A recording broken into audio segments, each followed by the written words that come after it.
The silence in the living room was not empty. It was heavy, suffocating, and tasted of stale cigarette smoke and impending ruin. I stood in the corner, deep in the shadows cast by the singular flickering lamp that my father hadn't bothered to change in 3 months. I wasn't hiding exactly. I was observing. It was a habit I had picked up during my years studying art history and appraisal. The ability to stand back, look at a composition, and find the crack in the varnish, the fake signature, the flaw that devalued the entire piece. Tonight, the flaw was sitting on the stained beige sofa, wringing his hands until the knuckles turned white. My father, Thomas Evans. The front door had not been kicked in. There were no shouts, no breaking glass. The arrival of Anthony Ravellini was far more terrifying than any Hollywood dramatization of a mob hit. He had simply walked in. The lock on our front door hadn't even clicked. It had yielded to his security team as if it knew better than to resist. Now, Anthony Ravellini sat in my father's armchair, the only piece of furniture that wasn't falling apart. He looked out of place. His suit was dark charcoal, tailored to a precision that made the peeling wallpaper of our living room look even more pathetic. He didn't look like a thug. He looked like a CEO of a Fortune 500 company, except for the air around him. It was cold, pressurized. He had dark hair kept short and professional, and his eyes were a dark brown that absorbed the dim light rather than reflecting it. There were no scars on his face, no broken nose, nothing to suggest he did the dirty work himself. That was what made him dangerous. He didn't have to. 2 men stood by the door. Statues. They hadn't blinked since they entered. "Thomas," Ravellini said. His voice was a low baritone, smooth and devoid of anger. It was the voice of a man discussing the weather, not a debt that could end a life. "We are past the point of negotiation." The deadline was noon. My father made a sound that was half sob, half gasp. He wiped sweat from his forehead with a sleeve that was already stained. I know, Mr. Ravellini. Please. It's the horses, the track. It was a sure thing. I just need another week. 2 days. Give me 2 days and I can turn it around." I watched Ravellini's hand. He tapped his index finger once on the armrest. That was the only sign of irritation. "You have had 3 months' extensions. You have borrowed from the loan sharks to pay the interest on the principal you owe me. You are drowning, Thomas, and I am not a lifeguard." I shifted my weight slightly. The floorboard beneath me creaked. Ravellini's head snapped toward my corner. It was a predatory movement, sharp and precise. For a second, I thought he was going to pull a weapon, but he just narrowed those dark eyes. I held my breath. I had hoped to remain a ghost in this transaction, a witness to the inevitable end of my father's chaotic life. I had my bag packed upstairs. I had $200 hidden in my shoe. I was ready to leave the moment the violence started. But Ravellini saw me. He didn't look away. He scanned me from my worn sneakers to the oversized gray sweater I wore to keep warm in a house where the heating had been cut off weeks ago. He didn't look at me with lust.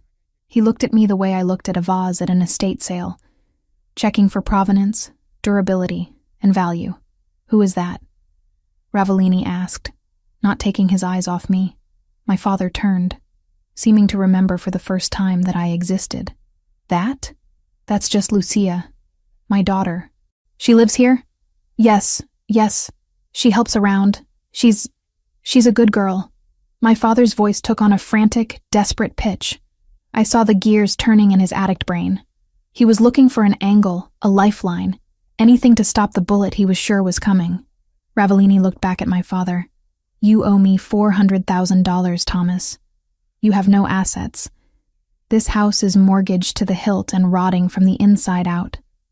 Your car has been repossessed. You have nothing. I have..." My father looked around the room wildly. His eyes landed on the television, then the broken stereo, and then, inevitably, they landed back on me. A cold pit opened in my stomach. I knew that look. It was the same look he gave his wedding ring before he pawned it. It was the look of a man who had stripped away every layer of morality to feed the beast of his addiction. "I have no money," Father cried out, his voice cracking. He scrambled off the sofa, falling to his knees. It was a humiliating display. "I have no money, Mr. Ravellini. But look at her." He pointed a shaking finger at me. Lucia. She's young. She's smart. College educated. She can work. She can be whatever you need. My father crawled 2 inches closer to the immaculate shoes of the Mafia boss. She'll serve as payment. Take her. Take her and wipe the slate clean. Please. The silence that followed was absolute. I didn't gasp. I didn't scream. I felt a strange, icy calm settle over me. Perhaps I had always known it would end this way. Thomas Evans had sold my mother's jewelry, my college fund, and his own dignity. Selling me was just the final liquidation of his inventory. Ravellini didn't speak immediately. He turned his head slowly back to me. He stood up. He was tall, over 6 feet, filling the cramped room with an overwhelming masculine presence. He walked toward me, crossing the stained carpet. I didn't back away. I refused to cower. If I was to be sold like cattle, I would at least stand like a human being. I lifted my chin, meeting his gaze. Up close, he smelled of expensive cologne, sandalwood, and cold winter air. "How old are you?" he asked. 23, I answered. My voice was steady. "Good. Did you know about the debt?" "I manage his mail," I said coldly. "I know about the 400,000 to you. I know about the 50,000 to the bank. I know about the 3 liens on the house." He raised an eyebrow. "And yet you stayed. I had nowhere else to go." Yet. Ravellini studied my face. He seemed to be looking for fear, tears, or hysteria. He found none. He reached out, his hand hovering near my face. I didn't flinch, though every instinct in my body screamed at me to run. He took a strand of my dark blonde hair between his fingers, examining the texture, then let it drop. He turned back to my father, who was still on his knees, panting like a dog waiting for a scrap. "A debt of 400,000 is a heavy price for one person," Ravellini said deeply. "She's worth it," father babbled. "She cooks, she cleans, she's obedient." I almost laughed. I was none of those things. I was a survivor. Ravellini looked at me again. "Are you obedient, Lucia?" "I am pragmatic," I corrected him. "I understand leverage, and I understand contracts." A flicker of amusement passed through his dark eyes. It was gone as quickly as it came. He turned to his guards. "Bring the car around." Then he looked down at my father. "Get up, Thomas. You look pathetic." My father scrambled to his feet, a smile of relief breaking through the sweat on his face. "So, we have a deal? The debt is gone?" "The debt is transferred," Ravellini corrected. "You are free of your obligation to me. But you are also free of your daughter. If you ever try to contact her, if you ever come near her, if I see your face in my city again, the debt returns, with interest. And you will pay it in blood. Do you understand?" "Yes, of course. Take her." My father didn't even look at me. He was already mentally spending the money he wasn't going to lose. Ravellini turned to me. "Pack a bag. You have 5 minutes. Essentials only." I didn't wait to be told twice. I turned on my heel and walked out of the living room, past the man who had raised me, and up the creaking stairs. I didn't run. I wouldn't give them the satisfaction of seeing me rush. My bedroom was a small box at the top of the stairs. It was cold. I grabbed my battered duffel bag from under the bed. I didn't pack clothes for a new life. I packed for survival. Jeans, thick sweaters, my comfortable boots. I went to the loose floorboard in the closet and pulled out my small stash of cash, $212. I shoved it into my pocket. Then I went to my desk. I picked up the only thing of real value I owned, my jeweler's loupe and a small leather-bound book on 19th century European art signatures. It was my passion. My career before my father's debts had forced me to drop out of the master's program to keep the lights on. I wrapped the loupe in a sock and tucked it deep into the bag. I looked around the room. There were no posters, no memories I wanted to keep. This house had been a prison of anxiety for years. Every phone ring made me jump. Every knock at the door made me sick. Leaving it didn't feel like being captured. It felt like being cut loose from an anchor that was dragging me to the bottom of the ocean. I zipped the bag. It was light. My entire life weighed less than 20 pounds. When I came back downstairs, Ravellini was checking his watch. A Patek Philippe, genuine, platinum casing. I filed that information away automatically. 4 minutes, he noted. Efficient. I don't have much to mourn, I said. My father was standing by the window, peeking out at the street, probably making sure the neighbors weren't watching. He turned as we headed for the door. Lucia, he said, trying to summon some fatherly tone. You be good for Mr. Ravellini. You do what he says. It's for the best. You understand, right? I did this for us. I stopped. I was 3 feet from the door. I turned to look at Thomas Evans one last time. I wanted to scream. I wanted to claw his eyes out for trading me like a used car. But anger required energy, and I needed every ounce of energy for what was coming next. You did this for yourself, I said, my voice dead of all emotion. Don't pretend this is a sacrifice, Thomas. You sold me to save your kneecaps. Now, honey, don't. I cut him off. The debt is paid. You have your life. I have mine. If I were you, I'd stop gambling. Next time, you won't have a daughter to barter with. I walked out the door into the biting cold of the night without waiting for his response. The air outside was crisp, hurting my lungs in a good way. A massive black SUV was idling at the curb. It wasn't just a car. It was a tank disguised as luxury. The windows were tinted so dark they looked like black holes. One of the guards opened the back door for me.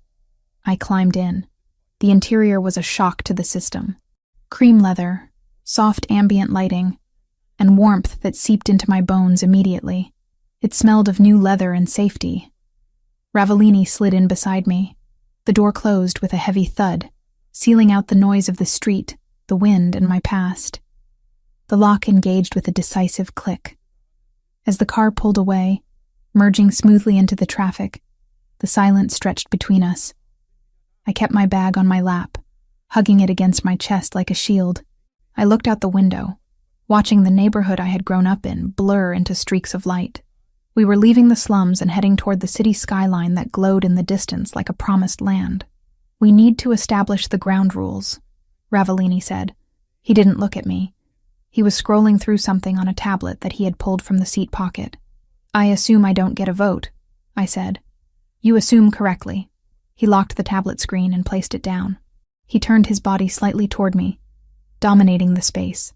You are not a guest, Lucia, but you are not a slave. I have no interest in forced labor, and I have even less interest in unwilling women. I exhaled, a breath I didn't realize I had been holding. Then what am I? You are collateral, he said simply. For the next 5 years, you belong to the Ravellini family. You will live in my home. You will be available when I require your presence. You will not leave the premises without an escort. You will not contact anyone from your previous life. You will disappear. Available for what? I asked, my grip tightening on my bag. Appearances, he said. Events, dinners. My world is built on perception. A man of my standing requires a certain domestic image to close specific deals. You are articulate. You are presentable. And according to your father, you are educated. You will play the role of my companion. And if I refuse, you won't, he said. It wasn't a threat. It was a statement of fact. Because you are smart. You saw the alternative back there. You know that living in a golden cage is preferable to drowning in a sewer. Your father would have sold you to someone far worse than me eventually. A pimp, a drug dealer, another bookie. With me, you will have food, clothes, safety, and luxury. All I ask in return is your time and your loyalty.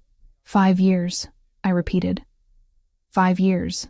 Then the contract is fulfilled, and you are free to go with a severance package that will let you start over anywhere in the world. It sounded like a business deal. Cold, transactional, logical. It was exactly the kind of language I understood. I have conditions, I said. One of the guards in the front seat shifted, likely surprised that the payment was speaking back. Ravellini just looked amused. You are in no position to negotiate, Lucia. I'm not negotiating the terms of my surrender, I said, meeting his eyes. I'm clarifying the job description. You said you have no interest in unwilling women. Does that mean my bed is my own? Ravellini's gaze dropped to my lips for a fraction of a second, then returned to my eyes. I do not rape, Lucia. I don't need to. If you are in my bed, it will be because you walked there yourself.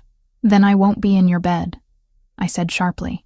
We shall see, he murmured, turning back to his tablet. But yes, your room is your sanctuary. As long as you respect my house, you will be safe within it. But understand this. Outside of those walls, you are a target. You are now associated with me. My enemies are your enemies. If you try to run, I won't have to hunt you down. Someone else will find you first, and they will use you to get to me. And they will not be as polite as I am. The reality of his words settled over me. I wasn't just a prisoner. I was a piece on a chessboard. I won't run, I said. I have nothing to run back to. Good. The car slowed down as we approached the city center. The buildings grew taller, blocking out the stars. We were entering his world now.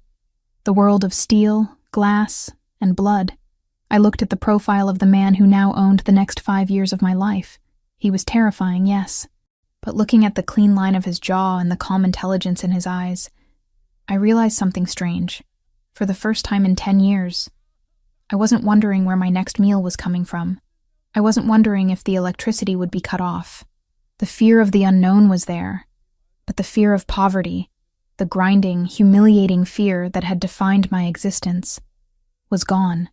My father had sold me to save himself. But as the skyline glittered ahead of us, I wondered if, inadvertently, he had saved me too. One more thing, Ravellini said, interrupting my thoughts. Yes? Your last name, Evans. You don't use it anymore. In my house, you are simply Lucia. We don't advertise where you came from. Fine, I said. Lucia. Just Lucia. He nodded, satisfied. The car turned into the underground entrance of a massive skyscraper.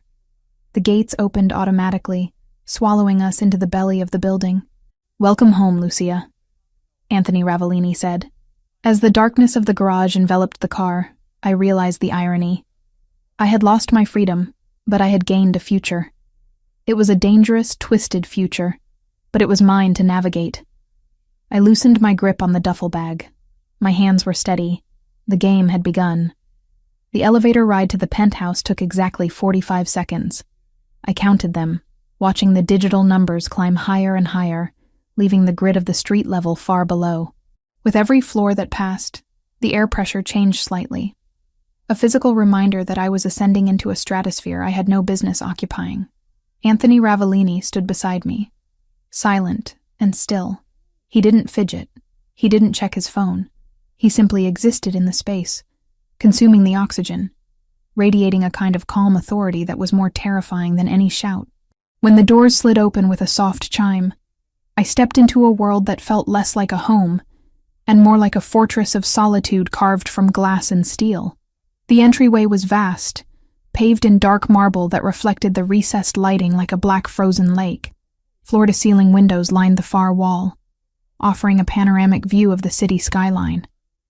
A view that people killed for. But what struck me wasn't the opulence. It was the silence. My father's house had always been filled with noise. The hum of the refrigerator that was dying, the rattle of the pipes, the muttering of a man losing his mind to addiction. Here, the silence was heavy, expensive, and absolute. Coat, Ravellini said. It wasn't a question. I slipped off my worn denim jacket. He took it from me, not handing it to a servant, but hanging it himself in a closet that looked larger than my bathroom. The gesture was strangely domestic for a man who commanded an army of criminals. Follow me. I walked behind him, my boots making dull thuds against the marble while his dress shoes were virtually silent. We passed a living area with a sofa that looked like a modern art installation, a kitchen that gleamed with stainless steel surfaces that had clearly never seen a burnt toast, and a hallway lined with black and white photography. He stopped at a heavy oak door at the end of the corridor. He pushed it open and gestured for me to enter. "This is your room," he said. I stepped inside and felt my breath hitch. It was beautiful, yes, in a stark, masculine way. The walls were a deep charcoal, the bed was a king-sized expanse of white linen, and there was an ensuite bathroom visible through a frosted glass door. But what drew my eye wasn't the luxury. It was the lock on the door. A heavy brass deadbolt. On the inside, I turned to look at him, surprised. "You can lock it," he said, reading my mind with unnerving accuracy. "Privacy is a luxury you probably haven't had in a long time. Here, it is a standard." "You trust me behind a locked door?" I asked, gripping the strap of my duffel bag. "I have the master key, Lucia. But I won't use it unless I have reason to believe you are harming yourself or planning something stupid. As I told you in the car, I do not force entry. If that door is locked, I will knock." He stepped back into the hallway, creating a physical boundary between us. "The kitchen is fully stocked. Eat whatever you want. The library and the gym are open to you. My office," he pointed to a set of double doors at the opposite end of the hall, "is not locked, but I advise you to knock before entering. I handle business there that you do not want to overhear." "And if I want to leave?" I asked, testing the perimeter. "The elevator requires a biometric scan or a code. You have neither. The fire escape is alarmed and monitored by a security team in the lobby. If you trigger it, 3 men with very little patience will be up here in 90 seconds. Don't test them." His eyes were dark, serious, devoid of cruelty but full of warning. "Sleep," he ordered. "Tomorrow we will discuss your schedule. I have a tailor coming at 10 to measure you." "A tailor? You represent the Ravellini family now. Your current wardrobe is—" He glanced at my jeans, which had a patch on the knee. "Insufficient."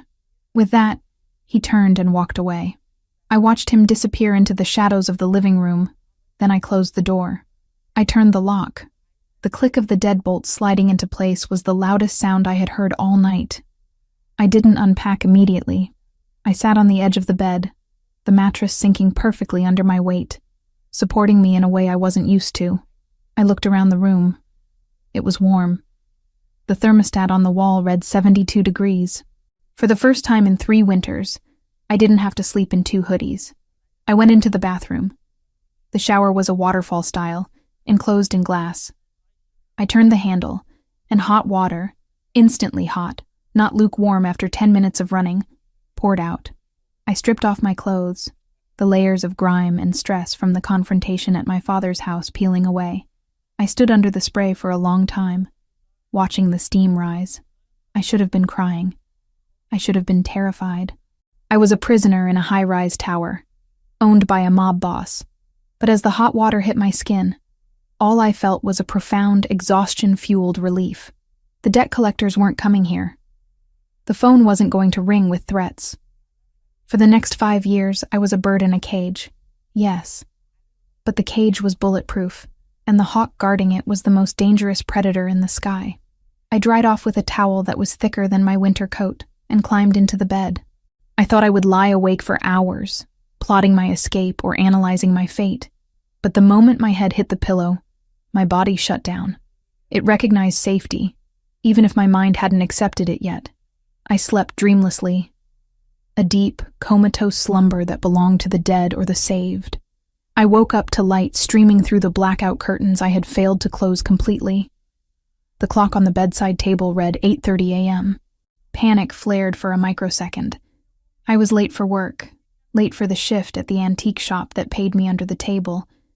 Before reality crashed back in, I didn't have a job anymore. I had a role. I dressed in the cleanest clothes I had left, black leggings and a gray oversized sweater. I brushed my hair, pulling it back into a severe bun. I looked in the mirror. My hazel eyes looked clearer than they had in months. The dark circles were still there, but they were lighter. I unlocked my door and stepped out into the penthouse. It was silent. "Mr. Ravellini?" I called out softly. No answer. I walked to the kitchen. There was a pot of coffee on the counter, still hot, with a note beside it written in sharp, angular handwriting. "I am in meetings until noon. Eat." I poured a cup. It was black, strong, and tasted like beans that were ground 10 seconds ago. I opened the fridge. It was absurd. Rows of organic produce, imported cheeses, sparkling water, steaks. I grabbed an apple and a piece of cheddar, eating standing up, leaning against the marble island. I was bored. My entire life for the last 5 years had been a hustle, survival. Every minute was accounted for. Working, studying, hiding, managing my father. Now, I had nothing. Time stretched out before me like a vast, empty desert. I explored. The living room had books, but they were mostly architectural digests or business biographies. I walked to the window and looked down at the city. From up here, the people looked like ants. I wondered if my father was down there, already placing bets with the money he didn't have to pay Ravellini anymore.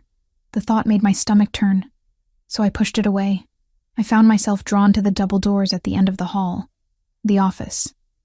He had said it wasn't locked. He had advised me to knock. But he also said he was in meetings until noon, which implied he wasn't in there right now. My curiosity was a physical itch. I needed to know who this man was. Was he a brute with money, or something else? I turned the handle. It opened silently. The office was magnificent. It smelled of old paper, leather, and cigar smoke. One wall was entirely glass overlooking the harbor. The other walls were lined with mahogany bookshelves filled with leather-bound volumes, legal texts, history, philosophy. Not decoration. These books looked red. The spines were cracked. Some had bookmarks sticking out. But what stopped me dead in my tracks was the painting hanging behind the massive ebony desk. I walked toward it, my coffee forgotten on a side table. It was a landscape, oil on canvas. Pastoral scene, mid-18th century style. A group of shepherdesses by a stream. Ruined classical architecture in the background, bathed in a golden, hazy light. It was framed in an ornate, gilded frame that screamed museum quality. I narrowed my eyes. I reached into my pocket. I had transferred my jeweler's loop from my bag to my sweater this morning out of habit. It was my security blanket. I brought it to my eye and leaned in close, dangerously close to the canvas. I studied the brushwork on the foliage in the lower left quadrant. I examined the crackler, the network of fine cracks that appear in old varnish.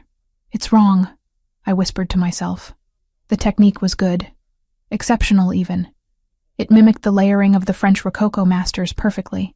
But the blue pigment in the shepherdess's skirt, it was too vibrant, too stable.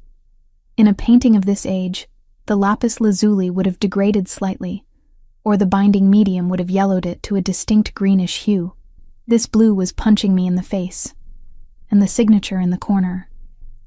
I was so absorbed in the analysis, tracing the flow of the brush strokes with my gaze, that I didn't hear the door open. I didn't hear the footsteps on the thick Persian rug. I thought I told you to knock.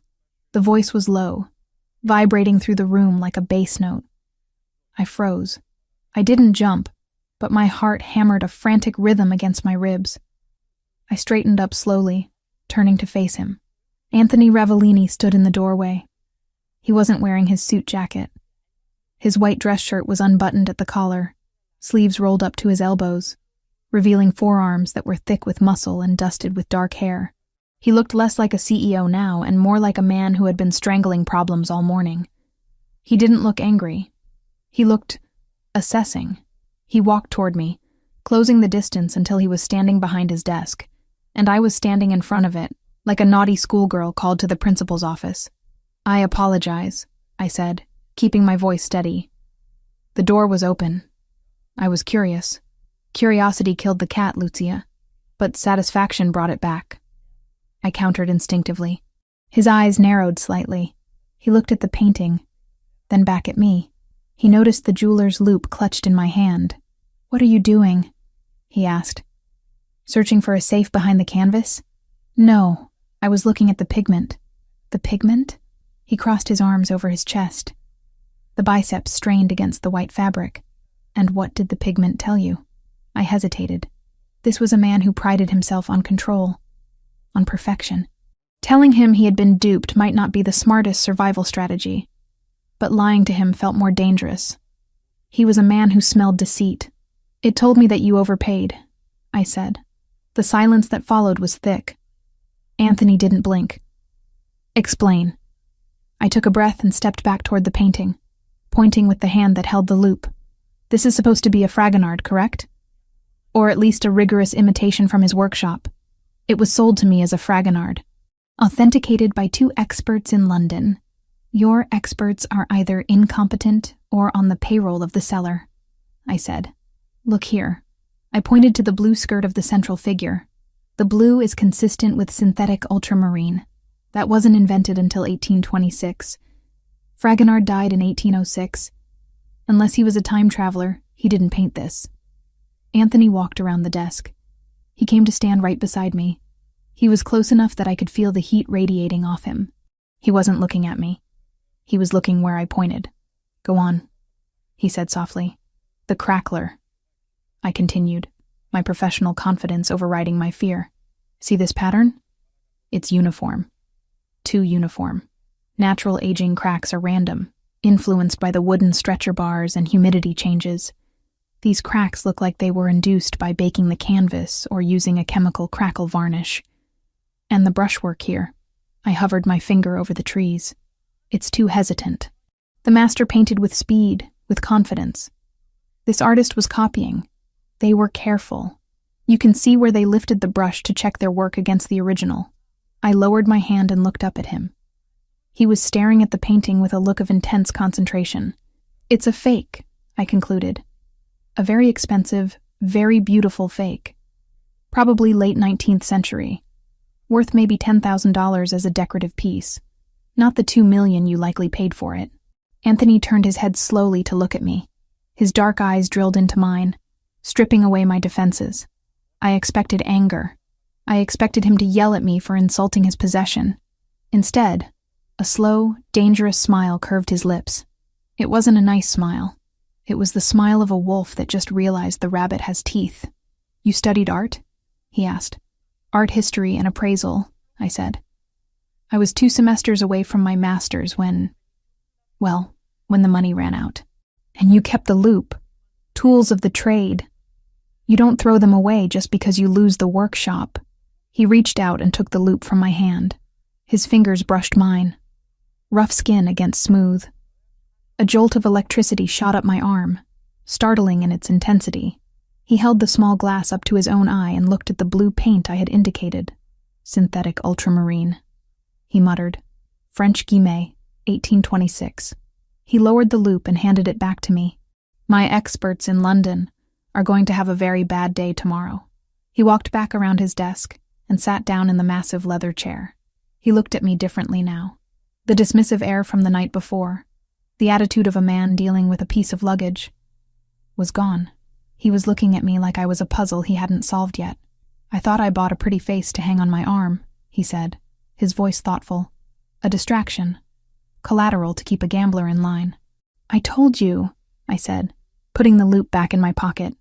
I'm pragmatic, and I'm not useless. No, he agreed. You are not. He leaned back, steepling his fingers. The tailor will be here in 20 minutes. Get measured, get your wardrobe sorted. But after that, he paused, his eyes gleaming with a new idea. Come back here. Why?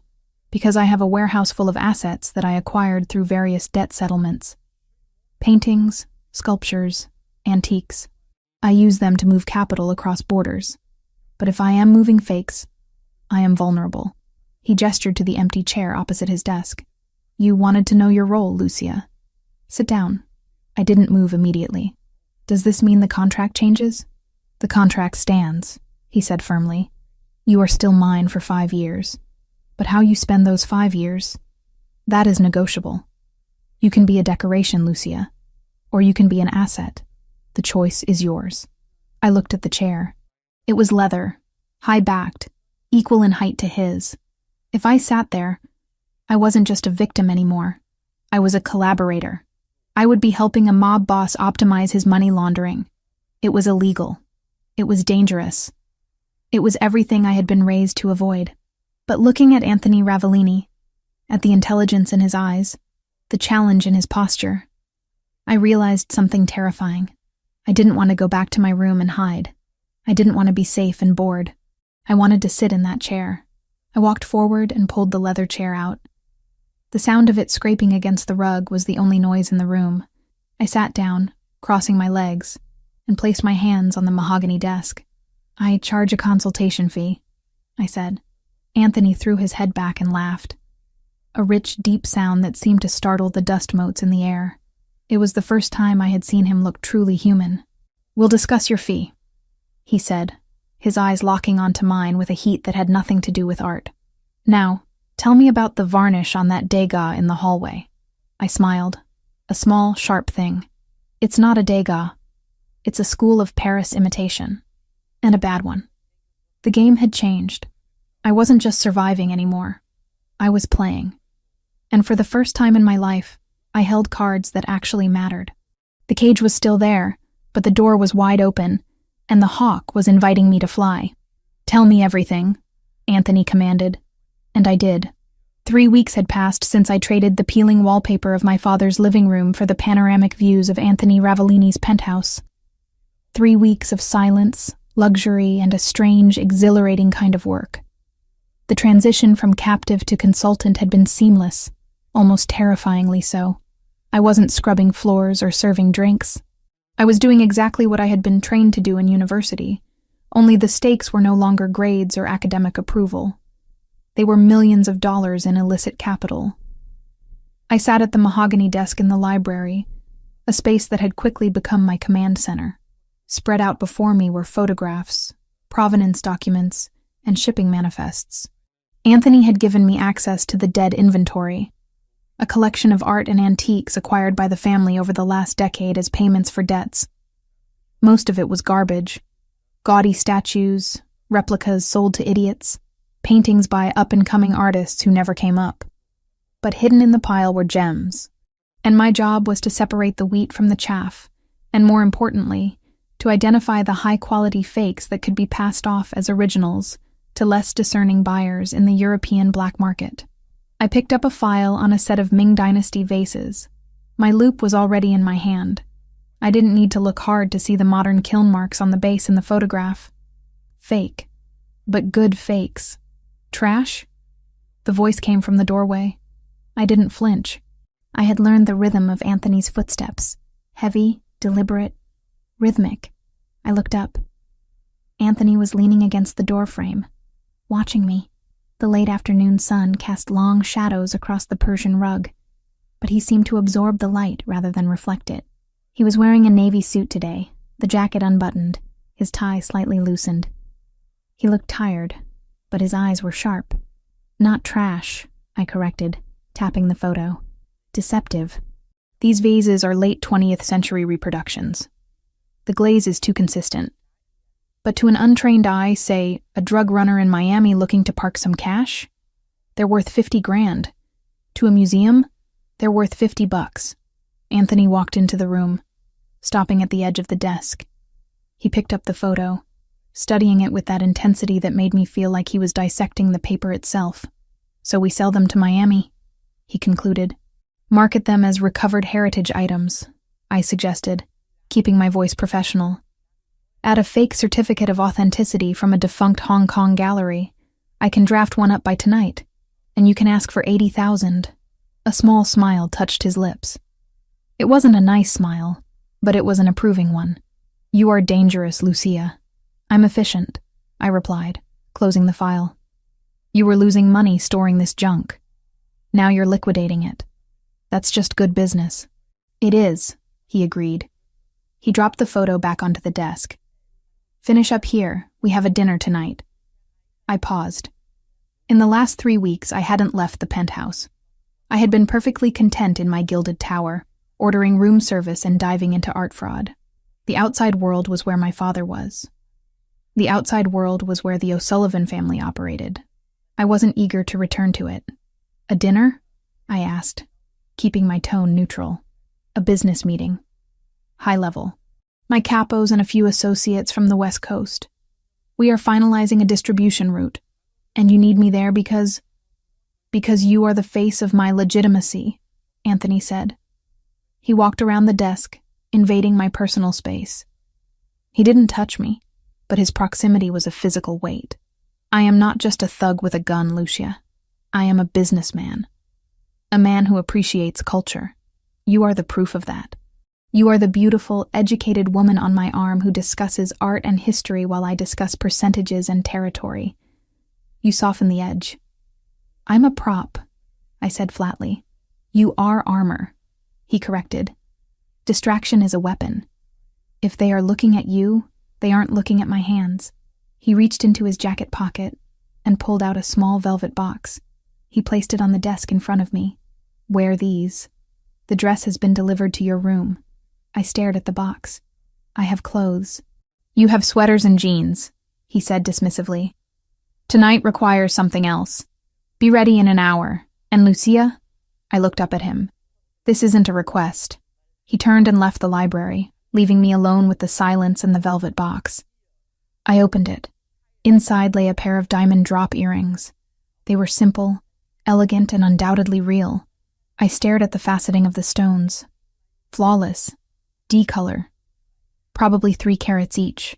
I snapped the box shut. I wasn't going to be seduced by diamonds. I was doing a job. I was paying off a debt of time. 5 years.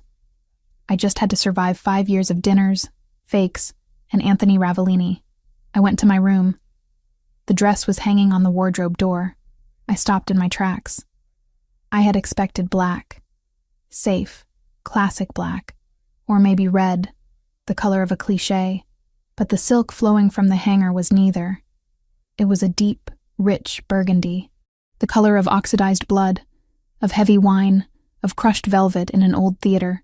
It was a sophisticated, dangerous color. I reached out and touched the fabric.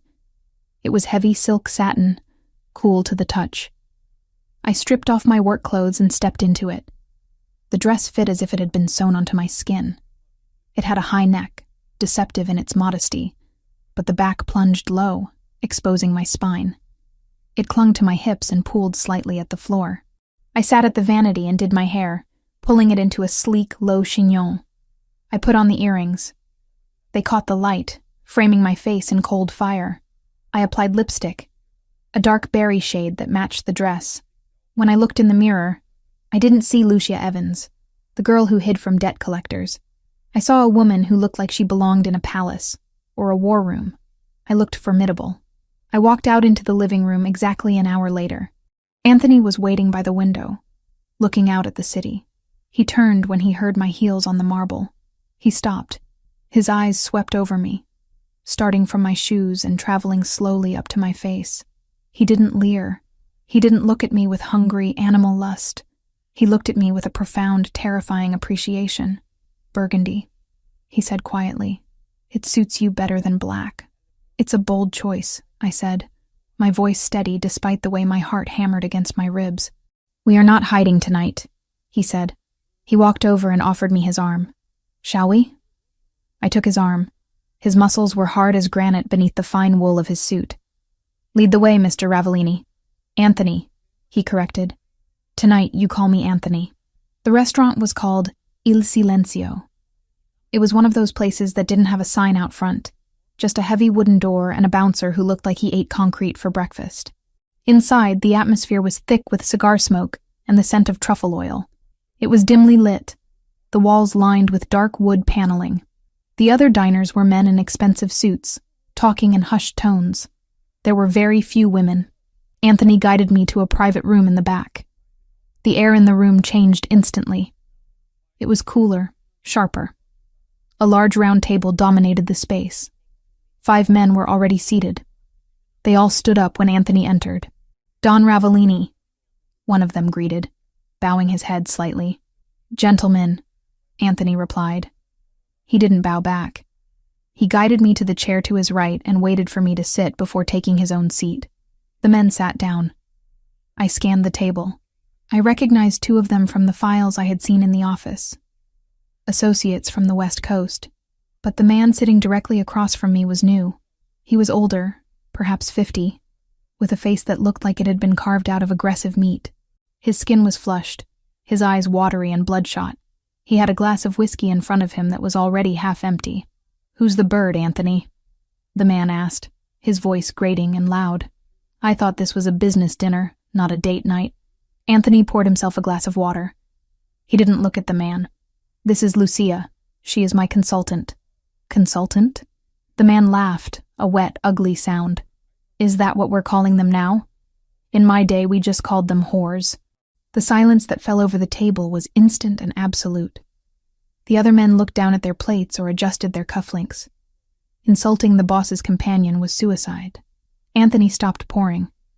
The pitcher hovered in the air for a second before he set it down with a deliberate clink. "Lucia manages my private acquisitions," Anthony said, his voice dropping an octave. "She has more education in her little finger than you have in your entire bloodline, Verciani. I suggest you show respect." So this was Verciani, a capo from the Jersey faction, notorious for his temper and his inability to handle alcohol. Verciani sneered, leaning back in his chair. He looked me up and down, his eyes lingering on my chest. Education. Right. Does she know how to count, or just how to spend? I felt a flash of anger, hot and sharp. But I didn't let it show. I picked up my napkin and unfolded it calmly. "I know how to count, Mr. Verciani," I said, my voice cutting through the tension like a razor blade. "For example, I count 3 empty glasses in front of you, which explains why you're slurring your words before the appetizers have even arrived." Verciani's face turned a darker shade of red. The man next to him choked on a laugh. Anthony didn't look at me, but I saw his hand tighten slightly on the stem of his water glass. "She speaks," Verciani mocked. "Listen, sweetheart, the men are talking. Why don't you sit there and look pretty? Anthony, order a bottle of the good stuff. I want to celebrate the deal." He snapped his fingers at a waiter who had materialized in the corner. "Boy, bring us the 82 Latour. The boss is paying." The waiter looked at Anthony for confirmation. Anthony gave a barely perceptible nod. When the bottle arrived, Verciani made a show of inspecting it. "Ah, Chateau Latour, 1982, the king of wines. You see this?" He pointed the bottle at me. "This bottle costs more than your daddy made in a year." He didn't know how right he was. My father never made anything. The waiter poured a splash into Verciani's glass for the tasting. Verciani swirled it aggressively, spilling a drop on the white tablecloth. He took a massive gulp, swishing it around his mouth like mouthwash. "Perfection," he announced. "Notes of leather and tobacco, smooth as silk. Pour it for everyone." The waiter moved to pour, but I raised my hand. "Wait," I said. Verciani slammed his glass down. "What now?" I looked at the bottle in the waiter's hand. "I didn't need the loop for this. It's a fake," I said clearly. The room went dead silent again. Verciani stared at me, his mouth slightly open. "Excuse me?" He spat. "The bottle," I said, gesturing to the label. "It's a counterfeit. A refilled bottle, to be precise." "You don't know what the hell you're talking about," Verciani growled. "This is from the restaurant's private reserve. Then the restaurant is being cheated, or they are cheating you," I said, leaning forward slightly, locking eyes with him. "Look at the capsule, Mr. Verciani. The Chateau Latour 1982 capsules were made of a specific lead alloy that oxidizes to a dull gray over 40 years. That capsule is shiny aluminum. And the label? The font on the vintage year is slightly too bold. It's a high-quality photocopy glued onto an old bottle." I turned to the waiter, who was looking pale. "And if you open it, the cork will likely be branded with a different year, or it will look surprisingly new for a 40-year-old wine. Am I right?" The waiter swallowed hard. I can check the cellar, madam. We have had issues with the supplier recently." I turned back to Verciani. "You just drank swill, probably a decent table wine mixed with a little brandy to fake the aging, and you called it perfection. You praised the notes of leather. The only leather here is the shoe you just put in your mouth." The man to Verciani's left let out a snort of laughter that he quickly turned into a cough. Anthony remained perfectly still, but there was a light in his eyes, a fierce, burning pride. Verciani was vibrating. The humiliation was total. He had been exposed as a fool in front of his peers by a woman he had dismissed as a whore. He stood up so fast his chair crashed backward onto the floor. "You little bitch," he roared. He lunged across the table. His hand, heavy, meaty, and fast, swung toward my face.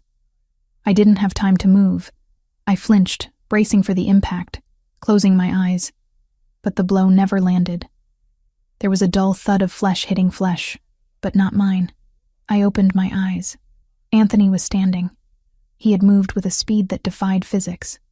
His left hand was wrapped around Verciani's wrist, stopping at inches from my cheek. His grip was so tight that Verciani's fingers were turning purple. The air in the room seemed to drop 20 degrees. Anthony didn't shout. He didn't roar. He leaned in, his face inches from Verciani's sweating forehead. His voice was a whisper, but it carried more violence than a gunshot. "She is not a consultant," Anthony said, his eyes black voids of rage. "She is my partner. You insult her. You insult me. You try to touch her." He twisted Verciani's wrist. There was a sickening pop of cartilage. Verciani let out a strangled yelp, dropping to his knees. "And you lose the hand," Anthony finished. He shoved Verciani back. The capo collapsed onto the floor, clutching his wrist, wheezing. "Get him out of here," Anthony ordered the guards. "And tell the kitchen to bring me a real bottle. I won't pay for garbage." The guards dragged Verciani out. The other men at the table sat in stunned silence. They weren't looking at Anthony with fear anymore. They were looking at me with fear. Because I was the woman who had just caused a capo to be broken, and I hadn't even raised my voice. Anthony sat back down. He adjusted his cuffs. He turned to me. "Are you all right?" he asked. I looked at his hands. The hands that had just crushed a man's wrist to protect me. My heart was racing. But not from terror. It was racing from adrenaline.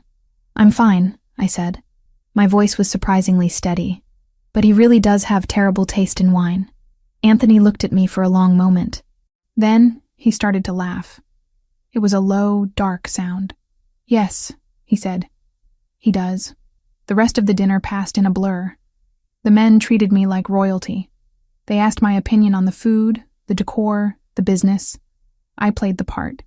I was charming, I was intelligent, I was deadly. But all I could think about was the heat of Anthony's body next to mine, and the way he had moved to shield me. The ride home was quiet.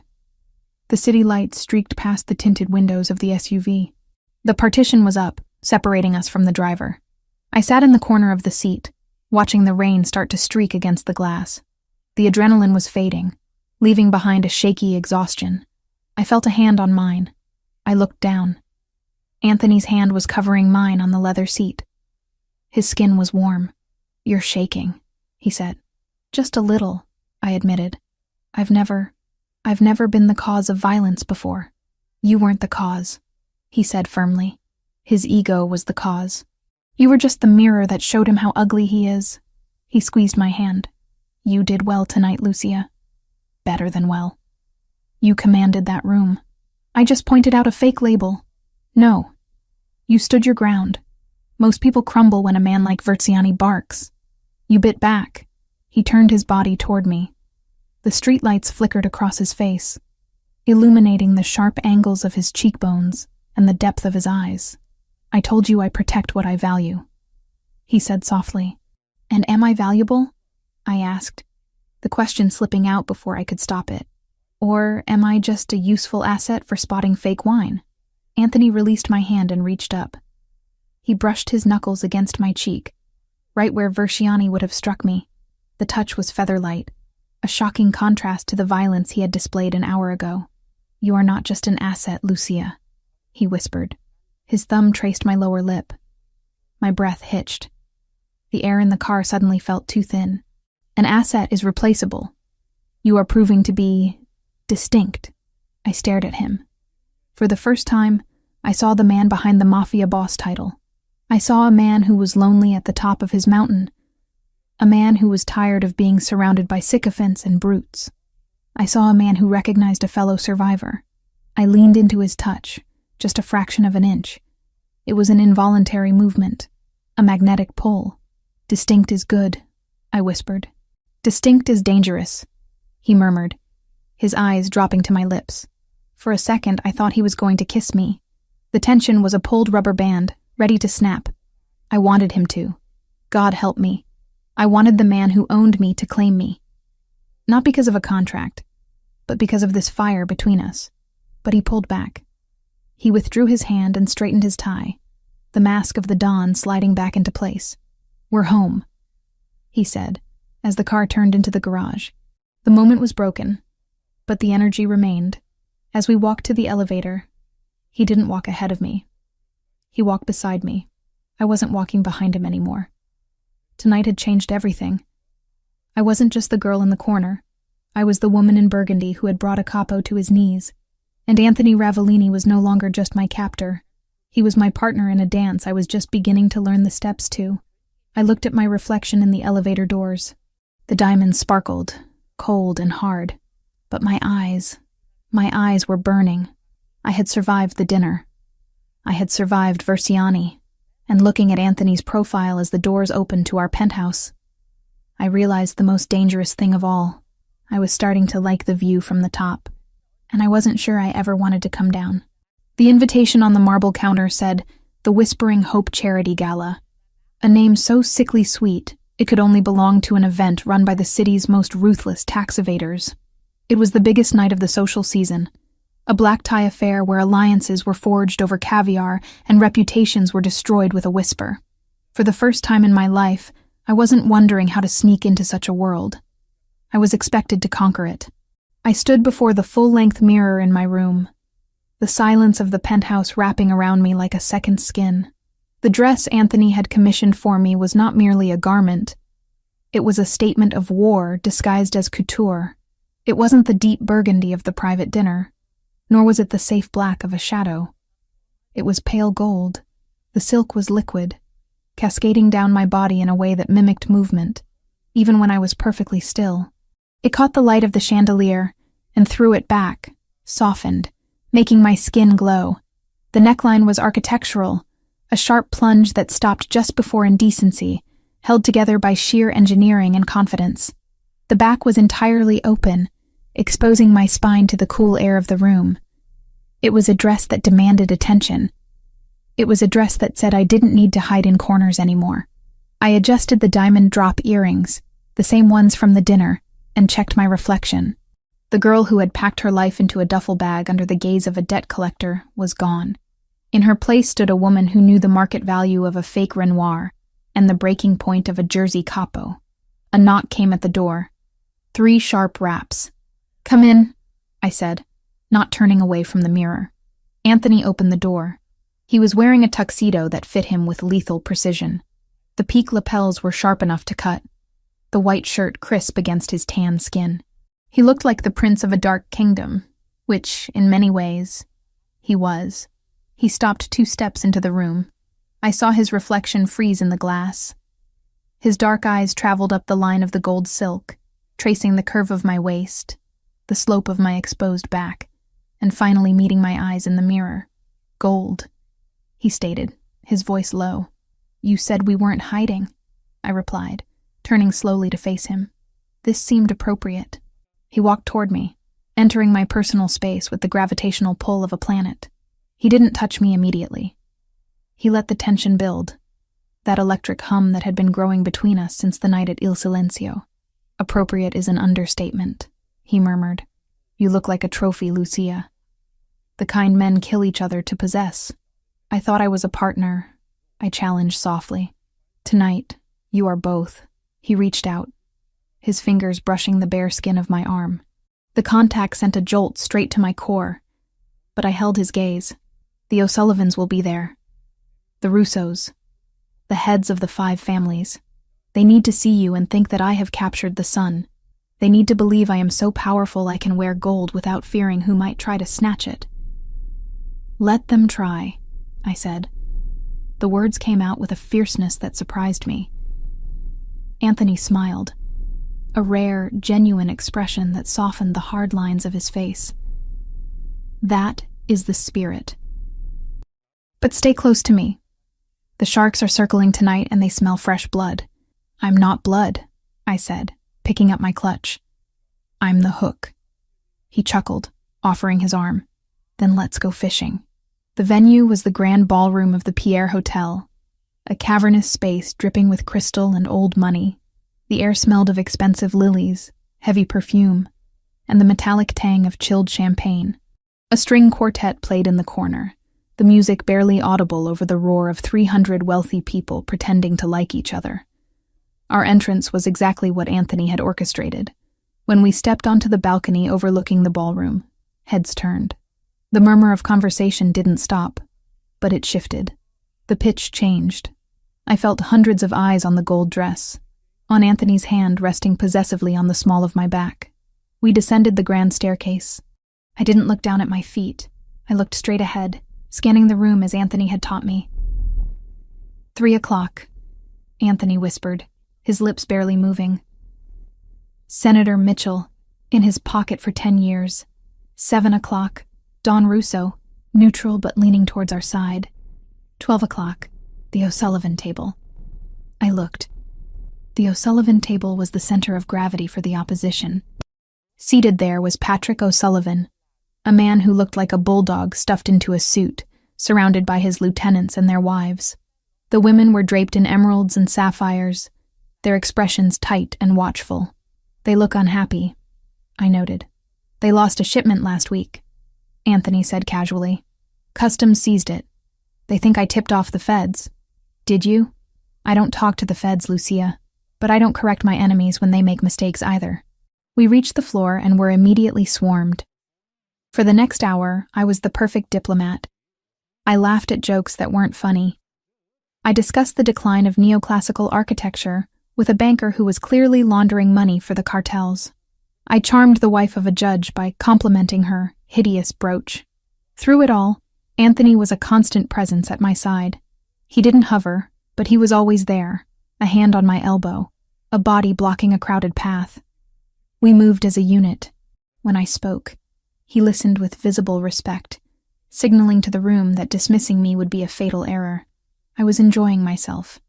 The power was intoxicating. I was navigating a minefield in stilettos, and I hadn't triggered a single explosion. I need a moment, Anthony whispered in my ear after extricating us from a conversation with a particularly dull city councilman. I have to speak with Russo privately. 5 minutes. Stay in the main circle. Don't wander. I'll be fine, I assured him. I'll get a water. He hesitated, scanning the room once more, then nodded. 5 minutes. He disappeared into the crowd toward the smoking terrace. I walked to the bar, my head high. I ordered a sparkling water with lime. The bartender served me with trembling hands. I turned to survey the room, taking a sip. That dress is a bold choice for a mistress. The voice was sweet, laced with arsenic. I turned. Standing next to me was a woman I had seen at the O'Sullivan table. She was older, perhaps 45, wearing a dark green velvet gown that looked heavy and suffocating. Her neck was choked with diamonds that looked like ice. I prefer consultant, I replied smoothly. And the dress is vintage. You wouldn't recognize the designer. He doesn't sell to department stores. The woman's smile didn't waver. Sharp tongue. Anthony always did like them feisty. I'm Eleanor O'Sullivan, Patrick's wife. Lucia, I said, omitting the surname as per my instructions. Just Lucia? Eleanor stepped closer. She smelled of gin and desperate preservation.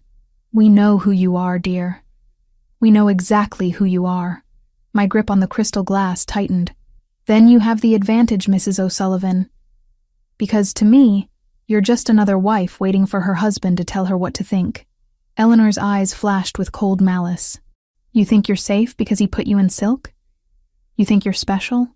You're just payment, a receipt walking around in heels. If you'll excuse me, I said, moving to step around her. Your father sends his regards, she whispered. I froze. The ambient noise of the party seemed to drop away, leaving only the sound of my own heartbeat thundering in my ears. I turned back to her slowly. What did you say? Thomas, she purred, seeing she had drawn blood. He's a charming man. Terribly unlucky, though. He just can't seem to stay away from the tables. Atlantic City, mostly. But last week, well, he found a private game in Queens. Our game. My stomach turned to ice. My father's debts are his own. Not anymore, Eleanor said. She looked around to ensure no one was listening, then stepped into my personal space. He owes us, Lucia. 100,000. A pittance compared to what he owed Anthony, sure. But Thomas doesn't have a daughter left to sell, does he? He already spent that currency. I don't care, I said, though my voice trembled slightly. Kill him. Break his legs. It has nothing to do with me. Doesn't it? Eleanor reached into her clutch. She didn't pull out a weapon. She pulled out a small folded cocktail napkin. She pressed it into my hand. He didn't have money, dear, but he had information. He told us he talks to you. He told us he knows the route Anthony uses for the midnight transfers. He's lying, I hissed. I don't talk to him. I don't know the routes.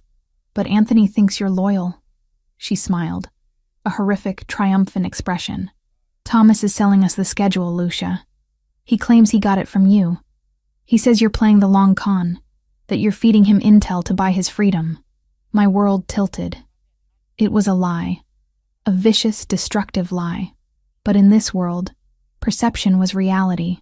If the O'Sullivans spread the rumor that I was the leak, that I was feeding my father information, Anthony would have to kill me.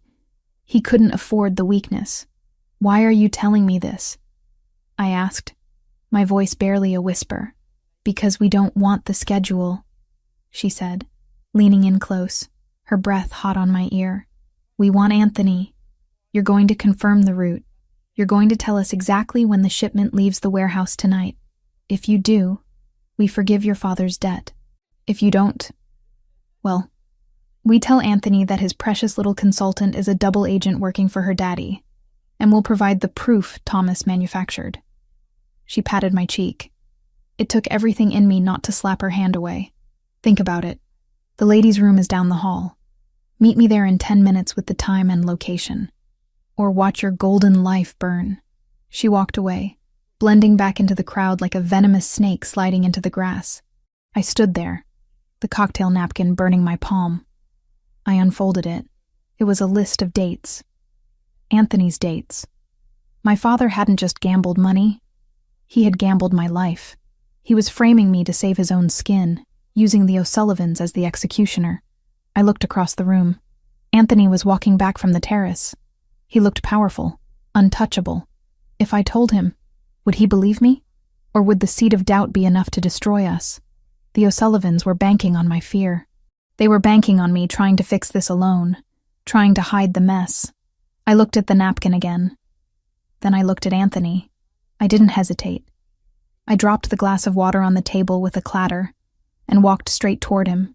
I didn't care about the senator he was about to greet. I didn't care about the protocol. I cut through the crowd, my gold dress flowing like a banner of distress. Anthony saw me coming.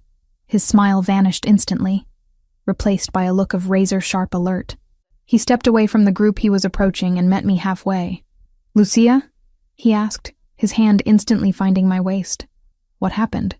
"We need to leave," I said. My voice wasn't loud, but it was steel. Now. He didn't ask why. He didn't look around to see if anyone was watching. He didn't worry about the social fallout. He saw the look in my eyes, the terror I was trying to suppress, and he acted. "Guard," he said to the air, and instantly 2 of his men materialized from the shadows. "Car, out front, 10 seconds. He guided me toward the exit, his body shielding mine from the room. We moved fast. The valet was already opening the door of the SUV before we even hit the sidewalk. We dove into the back seat. The door slammed shut, sealing us in the safety of the dark leather. "Go," Anthony ordered the driver. "Penthouse, counter-surveillance route." The car surged forward. Anthony turned to me. He didn't touch me yet. He waited. "Tell me." I opened my hand and dropped the crumpled napkin onto his knee. "The O'Sullivans," I said, the words tumbling out. "Eleanor." She cornered me. "My father." I choked on the word, a bitter bile in my throat. "My father owes them. He's back gambling. And to pay them, he's selling them lies." Anthony picked up the napkin. He scanned the dates in the dim light of the passing street lamps. His face was a mask of stone. "He told them I'm the leak," I continued, forcing myself to be clear. "He told them I'm feeding him information on your shipments. Eleanor said if I don't give them the real route for tonight, they'll come to you with proof that I'm a traitor." I looked at him, searching for doubt, searching for the moment he would decide I was a liability. "I didn't tell him anything, Anthony. I haven't spoken to him since the night you took me. You have to believe me." Anthony looked at the napkin. Then he slowly crushed it in his fist. The sound of the paper crumpling was loud in the quiet car. "She gave you 10 minutes," Anthony said. It wasn't a question. She wanted me to meet her in the bathroom, to confirm the route. And instead, you came to me. "Yes, you realize that by telling me this, you are effectively signing your father's death warrant?" Anthony asked. His voice was devoid of emotion, purely analytical. "If he is selling lies about my operation to my enemies, if he is threatening my household to cover his debts, I cannot let him live, Lucia. You know this." I looked out the window. I saw the city passing by, the city where I had lived in fear for so long because of Thomas Evans. I thought of the man who had sold me for a clear ledger. I thought of the man sitting next to me, who had given me a home, a purpose, and who had broken a man's wrist for insulting me. The choice wasn't hard. It was painful, like cutting off a gangrenous limb, but it was necessary. I turned back to Anthony. He stopped being my father the moment he pointed at me in that living room and put a price on my head. I said steadily, "I am not an Evans anymore. You told me that. I am yours." Anthony stared at me. For a long, agonizing minute, he didn't move. He was reading me, looking for the lie, looking for the hesitation. Then, he reached out. He took my hand, the one that had held the napkin, and brought it to his lips. He pressed a kiss to my knuckles, slow and deliberate. It wasn't just a gesture of affection. It was a seal, a knight swearing fealty to his queen. "He tried to use you as a weapon against me," Anthony whispered against my skin. "He thought you were weak. He thought you would panic and hide. He doesn't know me," I whispered back. "No," Anthony agreed. He lowered my hand but didn't let go. His fingers interlaced with mine, locking us together. "But I do." He tapped the partition glass. The driver lowered it an inch. "Change of plans," Anthony said. "Cancel the shipment tonight. Initiate protocol silence on the warehouses. And find Thomas Evans. I don't care where he is. Turn over every rock in Queens." "Yes, boss." The window went up. Anthony looked back at me. The fury was there now, burning deep in his eyes. But it wasn't directed at me. It was a cold, protective rage that made the air in the car vibrate. "You chose me," he said, sounding almost awed by the fact. "I chose the person who protects me," I said. "I chose the person who sees me." He pulled me across the seat, hauling me into his lap. The gold dress spilled over his dark trousers like molten metal. He buried his face in the crook of my neck, inhaling deeply. "You are not just payment, Lucia," he growled against my pulse. "You are the most dangerous thing I have ever owned, and I will burn the city to the ground before I let them touch you." I wrapped my arms around his shoulders, holding on tight. The car sped through the night, carrying us away from the gala, away from the lies, and towards a war that was now inevitable. "What do we do now?" I asked. Anthony pulled back to look at me. His eyes were hard, but his hand on my waist was gentle. "Now," he said, "we stop playing defense. If the O'Sullivans want a war, we give them a massacre. And your father is going to learn that some debts can't be paid with money." I didn't flinch. I didn't beg for mercy. I nodded. "Okay," I said, and in that word, I sealed my fate. I wasn't an observer anymore. I was an accomplice, and as Anthony's lips crashed onto mine, searing and possessive, I realized I wouldn't have it any other way. The girl in the corner was dead. The woman in the gold dress was ready to reign. The transition from the golden warmth of the gala to the cold, militaristic precision of the penthouse was jarring. The silence that filled the apartment wasn't the peaceful quiet of luxury anymore. It was the holding breath of a battlefield before the first shot is fired. Anthony moved with a terrifying efficiency. He had stripped off his tuxedo jacket and the silk tie, replacing them with a tactical vest that he strapped over his white dress shirt. He didn't look like a businessman now. He didn't even look like a mob boss. He looked like a soldier preparing for a siege. I stood by the kitchen island, still wearing the gold dress, though I felt ridiculous in it now. The silk felt too thin, too fragile for the reality that had just crashed into our lives. "The perimeter is sealed," Anthony said, checking the magazine of a handgun. before sliding it into a holster at his hip. "I have 6 men in the lobby, 2 in the elevator shaft, and 3 on the roof. The blast shutters are down on the windows. You are safer here than in the president's bunker. And you?" I asked, my voice steady despite the tremor in my hands. "Where are you going?" "To end it," he replied. He walked over to me, stopping just inches away. The smell of expensive cologne was gone, replaced by the scent of gun oil and cold resolve. He reached out, cupping my face in his hands. His thumbs traced my cheekbones, his eyes searching mine with an intensity that made my knees weak. "I am going to find your father. I am going to find the O'Sullivans. And I am going to make sure they never threaten this house again." "Don't go alone," I whispered. "I'm not alone. I have my best men. But I need to lead this, Lucia. They insulted me. They threatened you. This is personal." He leaned his forehead against mine. "Stay here. Do not open the door for anyone but me. If the secure line rings, answer it. It will be the code word Vesuvius. That means extraction. Do you understand?" "Vesuvius," I repeated. "I understand." He kissed me then. It wasn't gentle. It was hard, possessive, a promise of return. Then he pulled away, turned, and walked out the door without looking back.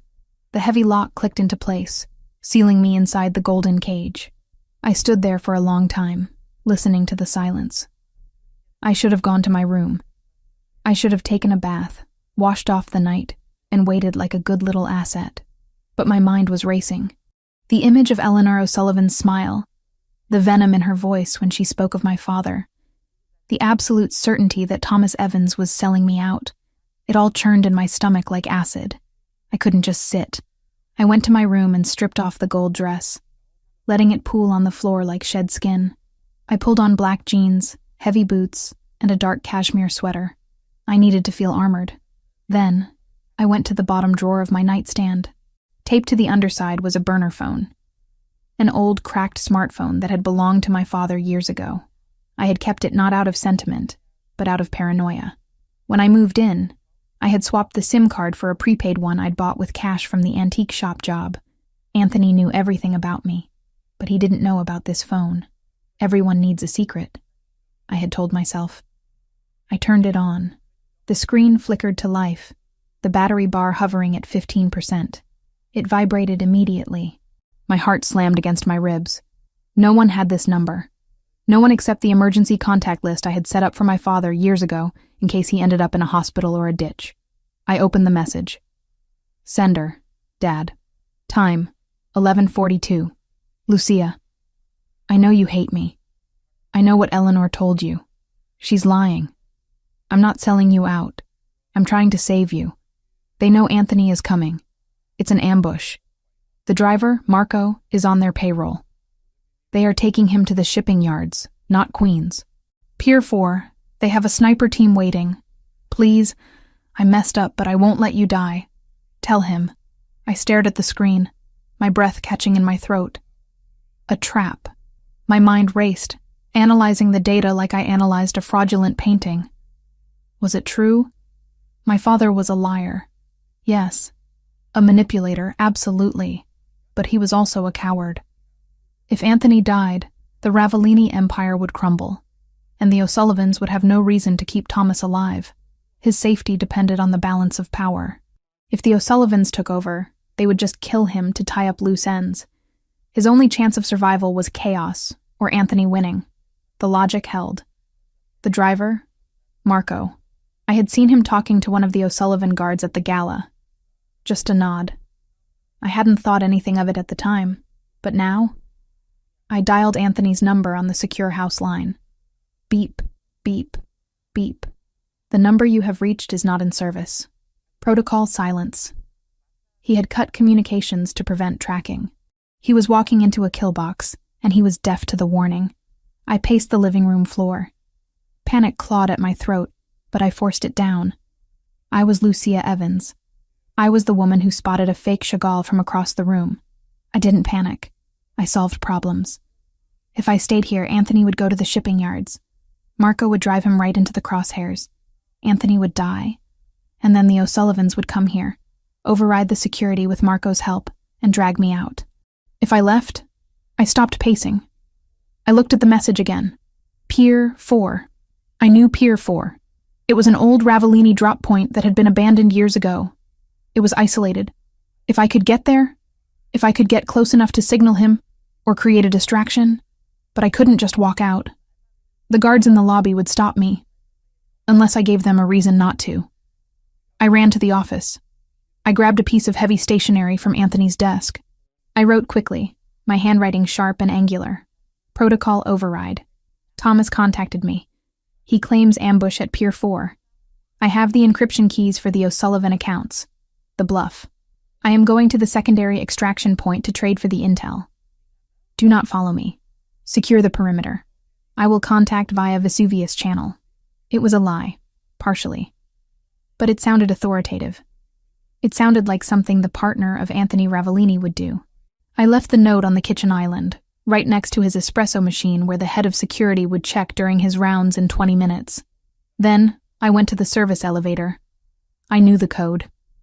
I had watched Anthony punch it in 3 weeks ago. 1982.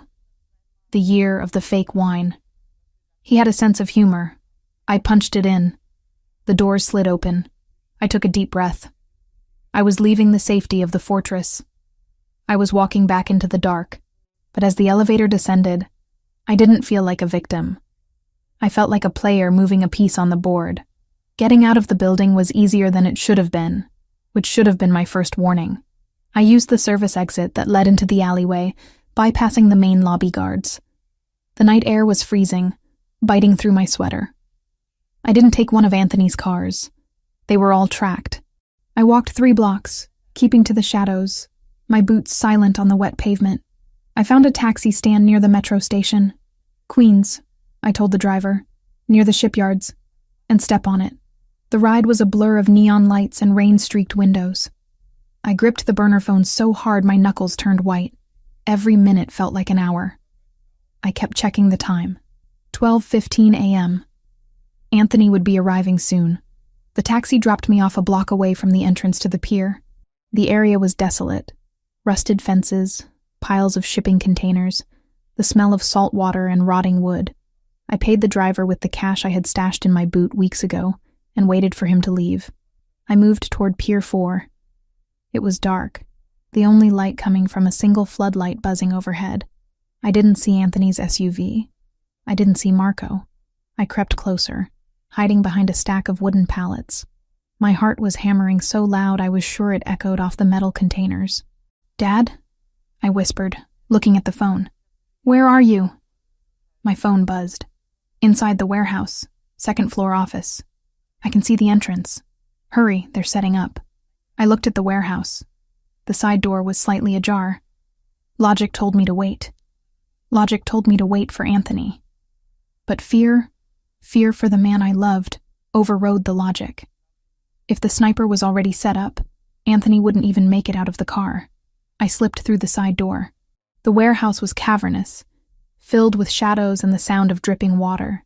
I kept low, moving toward the metal staircase that led to the foreman's office overlooking the floor. I climbed the stairs, testing each step for sound. I reached the top. The office door was closed. I could see a sliver of light underneath it. I took a breath, reached into my boot, and pulled out a small switchblade I had swiped from Anthony's collection in the library. It wasn't much against guns, but it was better than fingernails. I pushed the door open. "Dad?" Thomas Evans was sitting in a rolling chair in the center of the room. He wasn't tied up. He wasn't bleeding. He was holding a sandwich in one hand and a bottle of beer in the other. He looked up at me, and for a second, he looked surprised. Then a slow, pathetic smile spread across his face. "You actually came," he said, chewing. "I told them you would. I told them you were loyal." I froze. The knife felt heavy in my hand. I looked around the room. It was empty. No snipers. No view of the ambush. Just my father, looking comfortable. "Where is the ambush?" I asked, my voice barely a whisper. "Where is Anthony?" "Anthony isn't coming here, Lucia," Thomas said, taking a sip of beer. "Anthony is halfway to Jersey by now, chasing a ghost lead I gave Eleanor to feed him. He's fine. Well, he's furious. But he's alive. The realization hit me like a physical blow to the chest. The air left my lungs. You lied, I said. I improvised. He corrected. He set the beer down. See, the O'Sullivans, they didn't want Anthony tonight. They wanted you. They figured if they attacked the penthouse, Anthony would turn it into a fortress. They'd lose 50 men trying to get in. But if I could convince you that he was in danger, well, you'd walk right out the front door. He stood up, wiping crumbs from his shirt. And look at you. You did. You walked right into the trade. Trade? I stepped back, gripping the knife. What trade? My debt for you, Thomas said simply. 100 grand. That's what I owe. Eleanor said if I delivered you, the slate is clean. Plus, they give me a bus ticket to Florida and 5 grand in walking around money. He looked at me with those watery, weak eyes, the eyes I had inherited. It's a good deal, Lucia. Anthony will find another girl. He's rich. But me? I was out of options. You sold me, I whispered. Again. I saved myself, he snapped, his voice rising. Do you know what they do to people who don't pay? They were going to cut off my fingers, Lucia. One by one. You're young. You're pretty. You'll survive whatever they want. You're tough. Like your mother. Don't you dare speak her name, I hissed. I raised the knife. You are sick. You are a disease. I'm a survivor, he yelled. Just like you. No. A deep voice came from the shadows behind me. She is nothing like you. I spun around. Emerging from the darkness of the stairwell were 3 men. I recognized the center one immediately. Patrick O'Sullivan, the bulldog from the gala. He was flanked by 2 guards who looked like they were carved out of granite. Drop the knife, darling, Patrick said, his voice grating like gravel. Or I shoot your father, which, honestly, would be doing the world a favor. But a deal is a deal. I looked at Patrick. Then I looked at Thomas. My father was shrinking back, looking terrified now that the reality of the O'Sullivans was in the room. Lucia, put it down, Thomas pleaded. Don't make them mad. I looked at the knife. It was useless against 3 armed men. I wasn't going to win a firefight. Not here, not alone. I dropped the knife. It clattered loudly on the metal floor. Smart girl, Patrick grinned. He signaled his men. One of them moved forward, grabbing my arms and twisting them behind my back. He slapped a pair of zip ties onto my wrists. The plastic bit into my skin, tight and painful. The debt is cleared? Thomas asked, his voice trembling. I can go? Patrick looked at Thomas with pure disgust. Yeah, you can go. Get out of my city, Evans. If I see you again, I'll kill you just for the smell. Thomas didn't wait. He grabbed his jacket. He started to walk toward the door, passing me. He paused for a second. He looked at me, bound and captured because I had tried to save the man I loved. Because I had believed, for one stupid second, that my father had a shred of humanity left. It's for the best, Lucia, he mumbled, refusing to meet my eyes. You'll see. Rage, cold and absolute, flooded my veins. It replaced the fear. It replaced the shock. Thomas, I said. He looked up, surprised I spoke. I didn't scream. I didn't cry. I gathered every ounce of saliva in my mouth and spat right in his face. It hit him on the cheek, running down toward his chin. He flinched back as if I had burned him. You aren't my father, I said, my voice dead calm. And you didn't save yourself. You just dug a grave. Because when Anthony finds out what you did, Florida won't be far enough. Hell won't be far enough. Thomas wiped his face, looking shaken. He didn't say anything else. He turned and ran out of the room, a rat scurrying off a sinking ship. Patrick O'Sullivan laughed. He walked over to me, grabbing my chin roughly in his hand. He forced me to look at him. You got fire, he noted. I like that. Anthony always did have a taste for the wild ones. He's going to kill you, I said. He's going to burn this entire city down to find me. Patrick's smile faded. Let him try. By the time he finds you, darling, you're going to be the bait in a trap so big even he can't chew his way out of it. He pulled a black hood from his pocket. Nighty night, princess. He jammed the hood over my head. My world went black. The last thing I smelled was the stale beer my father had been drinking and the cheap cologne of the O'Sullivan goon. I didn't struggle as they dragged me out. I didn't scream. I saved my energy. I thought about the note I had left. I thought about the encryption keys I had mentioned. The bluff. And I thought about Anthony. He hadn't been ambushed. He was safe. He was alive. And that meant he was coming. "Hold on," I told myself as they threw me into the back of a van. Just hold on. The engine roared to life, and the van lurched forward, carrying me away from the only home I had ever known. But as the darkness swallowed me, I didn't feel helpless. I felt a cold, calculating resolve hardening in my chest. My father had sold me for a bus ticket. The O'Sullivans had taken me for leverage, but they had all made one critical mistake. They thought they had captured a damsel. They didn't realize they had just kidnapped the queen. And the king was about to flip the board.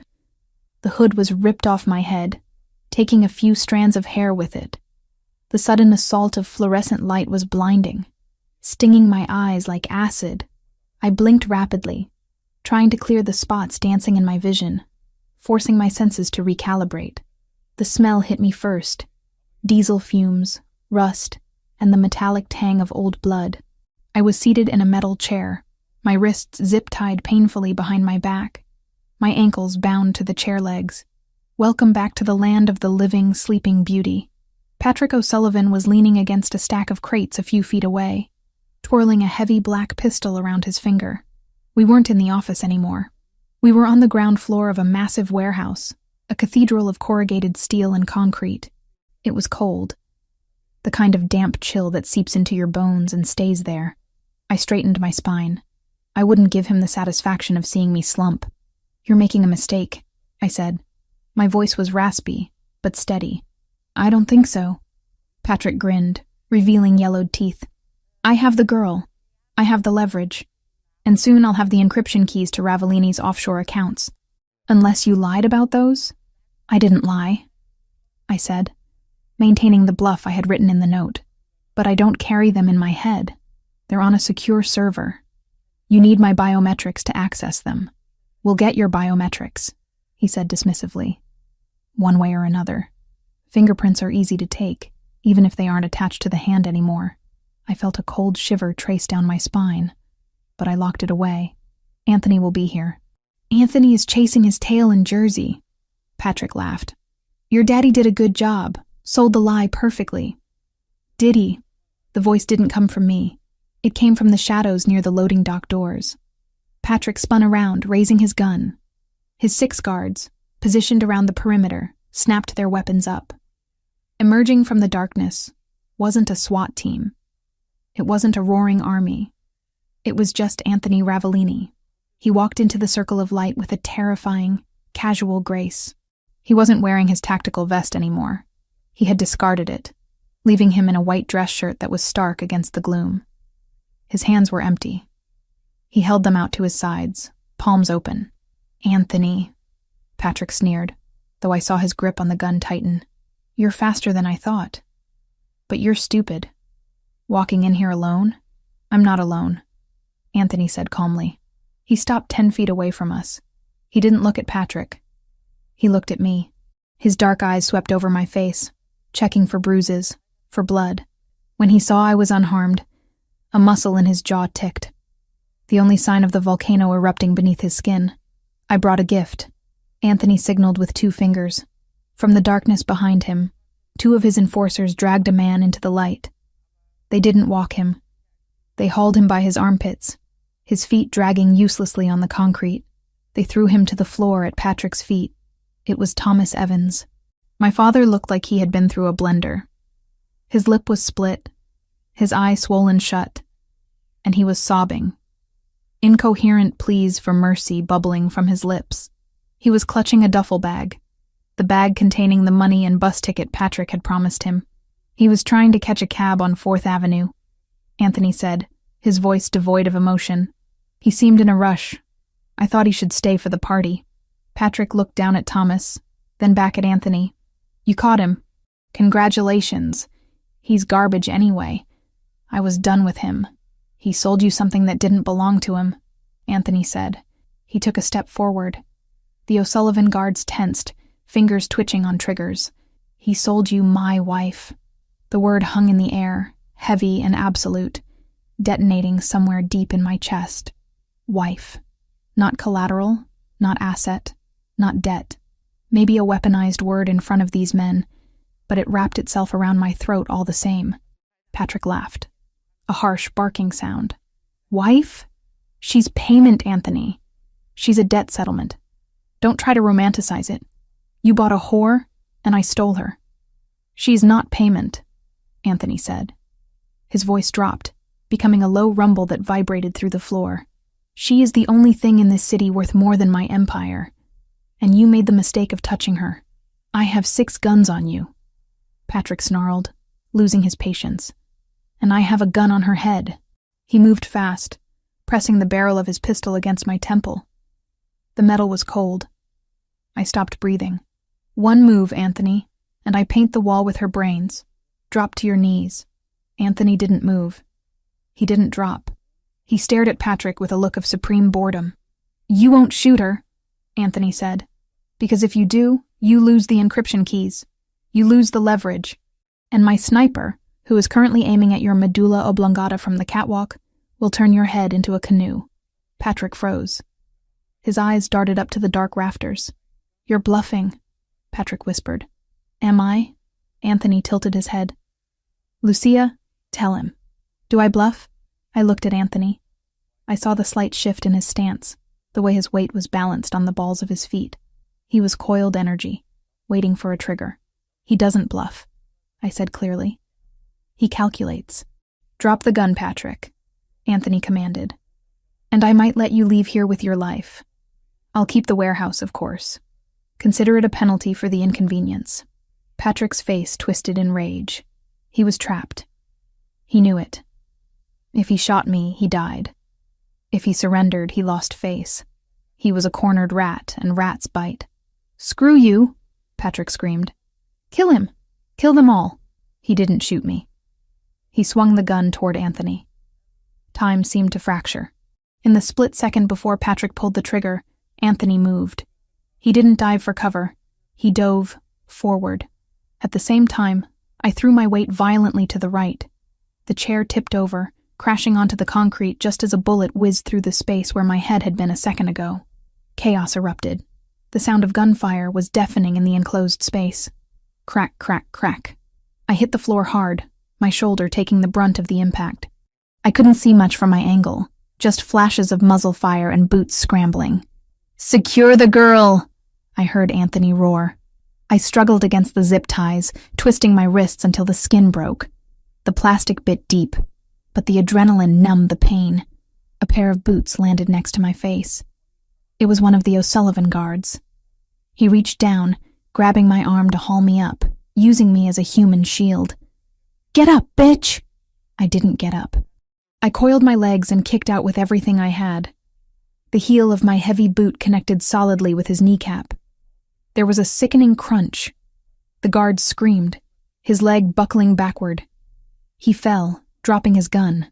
The gun slid across the concrete, stopping inches from my face. I couldn't use my hands, but I wasn't helpless.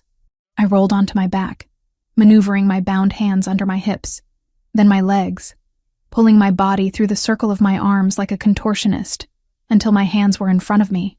It dislocated my thumb, a sharp, blinding pop of pain. But my hands were forward. I grabbed the gun. The guard was trying to stand on his broken leg, reaching for his knife. I didn't hesitate. I pointed the gun and squeezed the trigger. The recoil jarred my injured thumb, but the guard dropped, a hole in his shoulder. I scrambled to my knees, scanning the room. Anthony was a blur of violence. He had disarmed Patrick and was engaged in hand-to-hand combat with 2 other guards. He moved with a brutal efficiency, using their own momentum against them. He broke an arm, shattered a jaw, and used one man as a shield against the other. But there were too many of them. Another guard appeared on the catwalk, aiming a rifle down at Anthony's exposed back. "Anthony! Above you!" I screamed. Anthony didn't look up. He rolled, grabbing a discarded pistol from the floor and firing blindly over his shoulder. The guard on the catwalk tumbled over the railing, crashing into a stack of pallets. But in the distraction, Patrick had recovered his weapon. He was on the ground, blood streaming from his nose, aiming at me. "You die first," Patrick yelled. I tried to bring my gun up, but my dislocated thumb made my grip weak. I wasn't going to be fast enough. A shadow moved in front of me. Anthony. He stepped into the line of fire just as Patrick pulled the trigger. The impact was audible, a wet, heavy thud. Anthony jerked back, his body shielding mine completely. "No!" I screamed. Anthony didn't fall. He didn't even stumble. He raised his own gun, his face a mask of cold fury, and fired once. Patrick O'Sullivan's head snapped back. He collapsed instantly, the threat extinguished. Silence slammed back into the room, ringing in my ears louder than the gunshots. Anthony stood there for a second, swaying slightly. A dark stain was spreading rapidly across the white shirt, just below his left shoulder. "Anthony!" I gasped, scrambling to my feet. I dropped the gun and reached for him. He turned to me. His face was pale, beads of sweat standing out on his forehead. But his eyes were clear. He looked at me, scanning for injuries again. "Are you hurt?" he asked. His voice was rough, strained. "Am I hurt?" I choked out a hysterical laugh. "You've been shot. Through and through." He dismissed, though he flinched when he moved his arm. "Missed the bone. I've had worse shaving." He looked around the room. The O'Sullivan guards were either dead or incapacitated. His own men were securing the perimeter, moving with professional silence. Then, Anthony's gaze landed on the far corner. Thomas Evans was huddled behind a crate, clutching his bag of money, shaking like a leaf. He had watched the whole thing, cowering while his daughter fought for her life. Anthony walked over to him. He moved slower now, the adrenaline fading, pain setting in. I followed him, my hands still bound in front of me with the zip ties. Thomas looked up. "Mr. Ravellini, I didn't know they would..." Anthony kicked the bag of money out of Thomas's hands. It slid across the floor, spilling bundles of cash into a puddle of oil. "Get up," Anthony ordered. Thomas scrambled to his feet, pressing his back against the wall. "Please, I helped you. I led you here. You led her here," Anthony corrected. He grabbed Thomas by the collar of his cheap jacket and slammed him against the corrugated steel wall. The sound boomed through the warehouse. "You used her loyalty against her. You traded her life for a bus ticket. I'm her father," Thomas wailed. "You are a donor," Anthony spat. "A biological accident." Anthony pulled a knife from his belt. Thomas shrieked, closing his eyes, but Anthony didn't stab him. He reached out and slashed the zip ties on my wrists. My hands fell free, throbbing. "Lucia," Anthony said, not looking away from my father. "This is your debt to clear. Tell me what to do." I looked at Thomas. I looked at the man who had raised me, who had gambled away my childhood, and who had finally tried to sell my future. I looked at the fear in his eyes. It wasn't fear of losing me. It was fear of pain. I felt nothing. The anger had burned out, leaving only cold ash. "Don't kill him," I said quietly. Thomas let out a sob of relief. "Oh, thank God. Thank you, Lucia. I knew you loved me. I'm not doing it for you." I cut him off. I stepped closer, cradling my injured hand. "I'm doing it for him." I nodded at Anthony. "I don't want your blood on his conscience.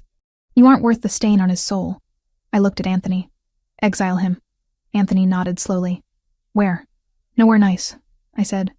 "Alaska. Or maybe a rig in the North Sea. Somewhere cold, somewhere hard, somewhere without a casino." Anthony leaned in close to Thomas. "You heard her. You have 1 hour to leave the state. My men will escort you to the airport.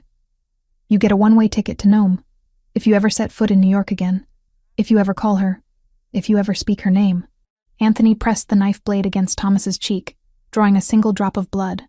"I will peel you apart slowly." He let go. Thomas slid down the wall, weeping. He didn't look at me. He looked at the spilled money on the floor, mourning the loss of his payout. "Get him out of my sight," Anthony ordered his men. 2 guards grabbed Thomas and dragged him away. He didn't fight. He just hung limp, a broken man who had finally run out of luck. I watched him go. I didn't feel sad. I felt lighter. The anchor was finally cut. Lucia. I turned.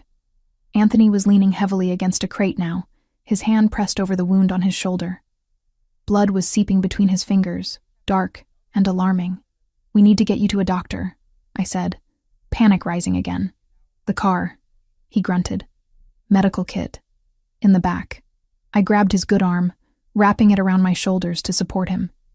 He was heavy, dead weight, but I found strength I didn't know I had. We walked out of the warehouse, leaving the carnage behind us. The night air outside was crisp and clean. The rain had stopped. The black SUV was waiting, engine idling. I helped him into the back seat and climbed in after him. "Drive!" I yelled at the driver. "Fast!" The car peeled out of the lot.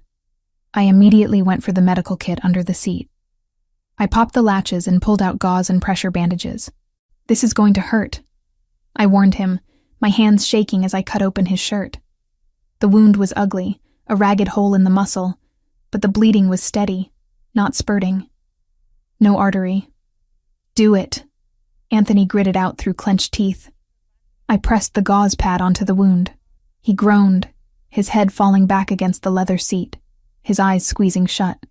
I applied pressure, leaning my weight onto his shoulder. "I'm sorry," I whispered, tears finally stinging my eyes. "I'm so sorry. I shouldn't have come." I walked right into it. Anthony opened his eyes. They were hazy with pain, but they locked onto mine with that familiar intensity. He reached up with his bloody hand and cupped the back of my neck, pulling me down until our foreheads touched. "You came," he rasped. "You came for me. I thought you were in trouble. You were wrong," he said. A ghost of a smile touched his lips. "But you were brave. Stupid. Reckless. But brave." "I kicked a guy," I sniffled, a laugh bubbling up through the tears. "I saw," he murmured. "Excellent form." He shifted his grip, his fingers tangling in my hair. The smell of copper and gunpowder filled the small space between us. "You took a bullet for me," I said. "I told you," he whispered, his gaze dropping to my mouth. "I protect what is mine." "Is that what I am?" I asked. "Yours, Lucia," he breathed. "You have been mine since the moment you looked me in the eye in that living room and didn't blink. I just needed you to realize it." He didn't wait for an answer.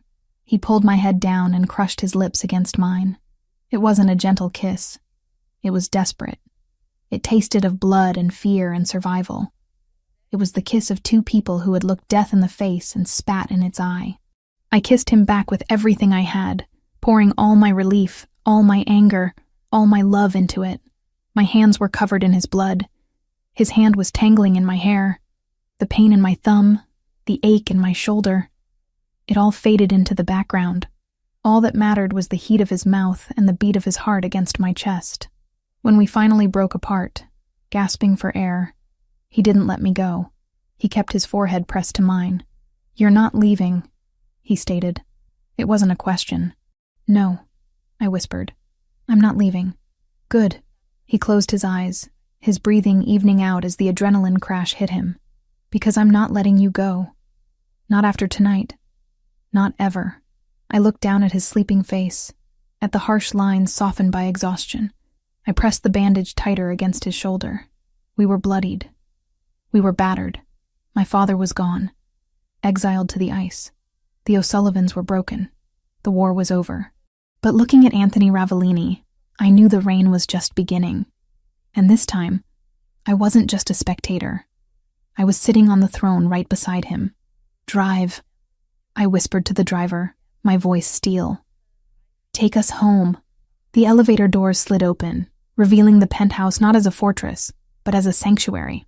The silence that greeted us was profound, a stark contrast to the cacophony of gunfire and screaming metal we had left behind at the warehouse. I helped Anthony into the living room. He was heavy against me, his adrenaline fading, leaving behind the raw, grinding reality of a bullet wound. His face was pale, a sheen of sweat clinging to his forehead. But he didn't complain. He didn't groan. He just moved with a grim determination. one foot in front of the other. "The sofa," I commanded, guiding him toward the long leather couch. "I need the light." He sat down heavily, his good hand immediately going to his shoulder. The makeshift bandage I had applied in the car was soaked through, dark crimson staining the white linen of his shirt. "I need whiskey," he rasped, leaning his head back. "And the medical kit is in the bathroom cabinet. Bottom shelf. I know where it is." I ran to the bathroom. My hands were shaking, but I forced them to steady. I washed the blood, his blood, the guard's blood, off my skin with scalding water. I grabbed the kit, a bottle of antiseptic, and clean towels. When I returned to the living room, Anthony had already poured himself a glass of amber liquid from the decanter on the side table. He downed it in one swallow, the muscles of his throat working. "Take off the shirt," I said, setting the supplies on the coffee table. He fumbled with the buttons, his fingers clumsy from pain. I batted his hands away gently. "Let me." I knelt between his legs. I unbuttoned the ruined shirt, peeling the fabric away from his skin. The wound was ugly, a jagged tear where the bullet had passed through the deltoid muscle. It was bleeding sluggishly now, but it was deep. "It needs stitches," I said, examining it with the same clinical eye I used to assess a damaged canvas. "The edges are too far apart for butterfly strips." "Do it," Anthony said. He watched me, his dark eyes unfocused but intense. "You have the hands for it. Steady. I restore paintings, Anthony. Canvas doesn't bleed. Flesh is just a different medium," he muttered, closing his eyes. I threaded the needle. I cleaned the wound with alcohol. He hissed through his teeth, his body seizing up for a second before forcibly relaxing. I worked quickly. I didn't apologize for the pain. Apologies wouldn't close the hole. I focused on the task, treating his skin with reverence. Stitch, pull, knot. Stitch, pull, knot. The silence in the room was intimate, broken only by the sound of his breathing and the soft click of the scissors. When I tied the final knot and taped a sterile bandage over the area, I sat back on my heels, exhausted. "It's done," I whispered. Anthony opened his eyes. He looked at the bandage, then at me. He reached out with his good arm, his hand cupping my cheek. His thumb brushed over my lower lip, tracing the shape of it. "You saved me tonight," he said. His voice was low, stripped of all the bravado, all the power dynamics. "Not in the warehouse. Here. Now. You saved me first," I replied, leaning into his touch. "You stepped in front of a bullet. I would step in front of a train for you," he said simply. The air between us shifted. It wasn't just gratitude anymore. It was something heavier, hotter. The adrenaline that had kept us moving was transforming into a different kind of hunger. We had survived. We were alive. And the need to reaffirm that life, to feel it in every nerve ending, was overwhelming. "Lucia," he breathed, his gaze dropping to my lips. "Come here." I didn't hesitate. I stood up and straddled his lap, mindful of his injured shoulder. I wrapped my arms around his neck, burying my face in the curve of his throat. He smelled of whiskey, copper, and sandalwood. He smelled like home. "I thought I lost you," I confessed against his skin. "When Patrick had the gun." "You will never lose me," Anthony swore, his hand tangled in my hair, pulling my head back so he could look at me. "I am a difficult man to kill, especially now that I have something to live for." He kissed me. This wasn't like the kiss in the car. That was desperate. This was deliberate. It was a claiming. It was a slow, burning fuse that ignited everything it touched. His lips were demanding, moving against mine with a possessive rhythm that made my toes curl. I opened to him, tasting the whiskey on his tongue, meeting his fire with my own. His hand slid down my back, finding the hem of my sweater. His touch was electric, searing through the cashmere. I helped him, pulling the sweater over my head, discarding it on the floor next to his bloody shirt. Skin on skin. The friction was intoxicating. I traced the muscles of his chest, avoiding the bandage, feeling the heavy thud of his heart beneath my palm. It was beating for me. "The contract," he murmured, breaking the kiss to look into my eyes. It's void. I know, I whispered. I'm not here because of a debt. Say it, he commanded. Tell me why you are here. Because I want you, I said, my voice trembling with the truth of it. Because I choose this. I choose you. He groaned, a sound torn from his chest, and pulled me closer. There were no more words. There was only the heat of the penthouse, the city lights watching from a distance, and the two of us, finally breaking down the last walls between us. It wasn't a transaction. It wasn't payment. It was a collision of two souls who had been forged in the fire and found they were made of the same steel. We moved together with a desperate, beautiful rhythm, erasing the violence of the night with the tenderness of the morning. I fell asleep in his arms, his good arm draped over me like a shield, the steady rise and fall of his chest, the only lullaby I needed. The morning sun didn't feel intrusive. It felt victorious. I woke up alone in the bed. For a moment, panic flared. Old habits die hard. But then I saw the note on the pillow. Meeting with the capos. 9 a.m., wear armor. I smiled. He hadn't left me behind. He was inviting me to the war room. I got up, my body aching in a pleasant, lingering way. I showered, scrubbing away the last remnants of the warehouse. I stood before the wardrobe, looking at the rows of clothes Anthony had bought for me. Wear armor. I pushed aside the dresses. Today wasn't a day for silk and flow. Today was a day for structure. I chose a pair of high-waisted black trousers, tailored to perfection. I paired them with a crisp white silk button-down shirt, tucking it in sharply. I added a black blazer with sharp shoulders, power dressing at its finest. No jewelry except the diamond earrings. Hair pulled back in a severe, sleek ponytail. I looked in the mirror. I didn't look like a mistress. I looked like a CEO. I looked like a Ravellini. I walked out of the room and headed toward the office. I could hear voices drifting down the hallway.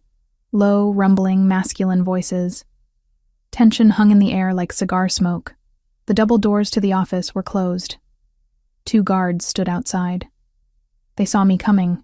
They saw the way I walked, chin up, eyes forward. They didn't ask for ID. They stepped aside and opened the doors. I walked in. The room went silent.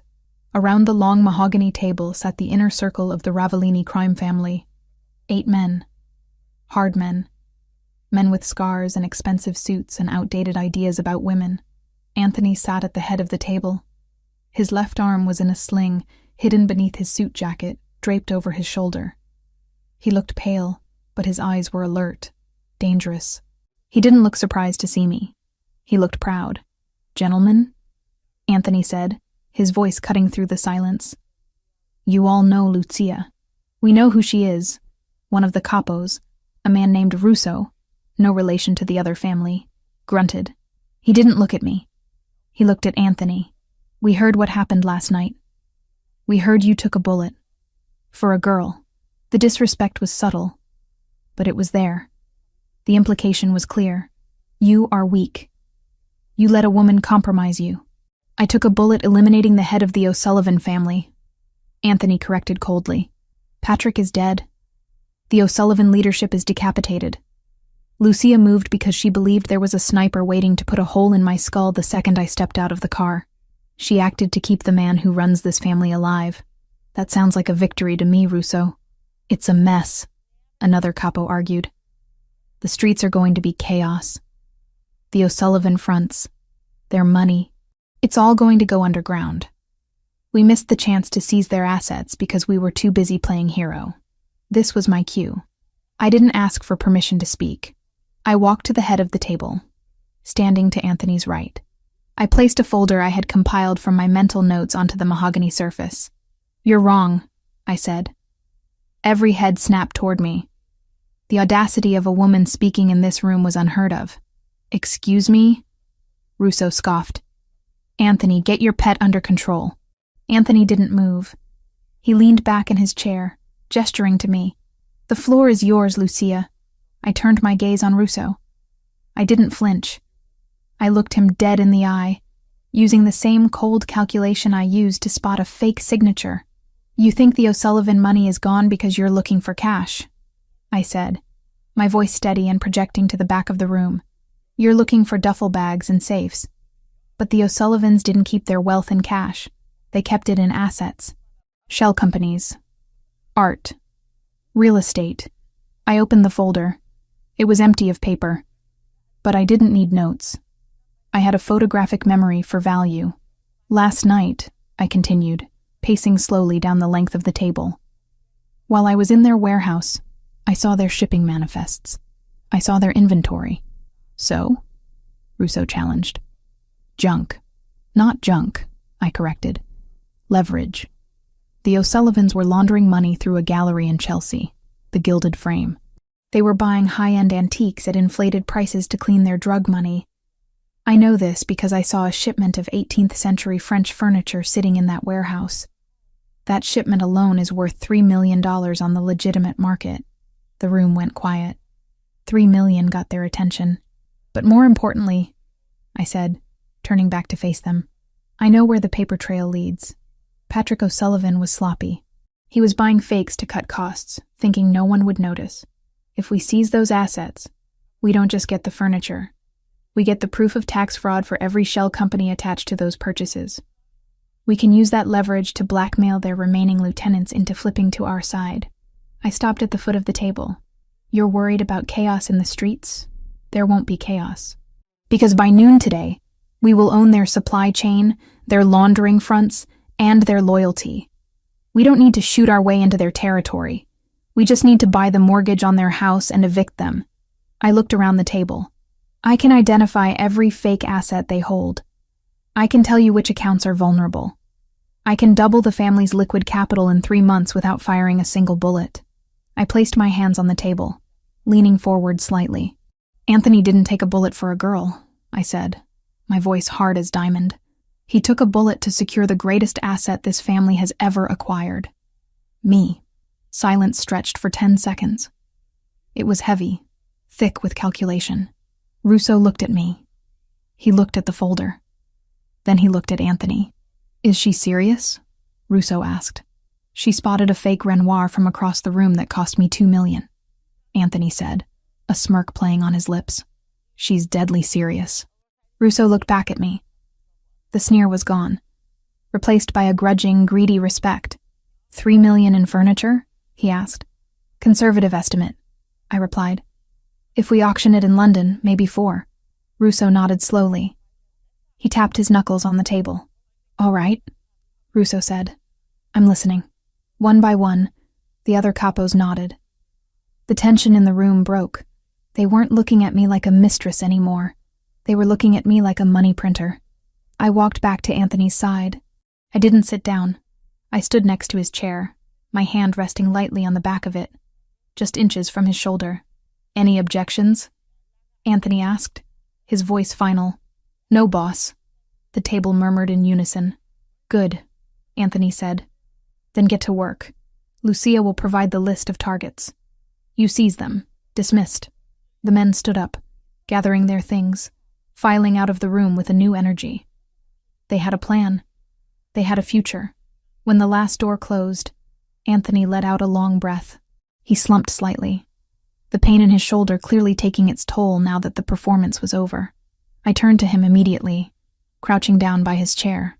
You should be resting, I scolded gently. I'm fine, he said, reaching out to take my hand. He brought it to his lips, kissing the knuckles. You were magnificent. I was terrified, I admitted. You didn't show it. You walked in here and owned the room. You owned them. I just spoke their language, I said. Greed, Anthony chuckled, then winced. Greed is useful, but loyalty is rare. He looked at me, his dark eyes searching mine. They accepted you, he said. Do you realize what that means? You aren't just on the periphery anymore.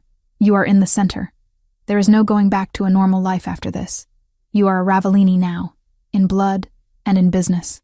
I know, I said. I thought about the antique shop, about the quiet life of poverty I had left behind. It felt like a dream from another lifetime.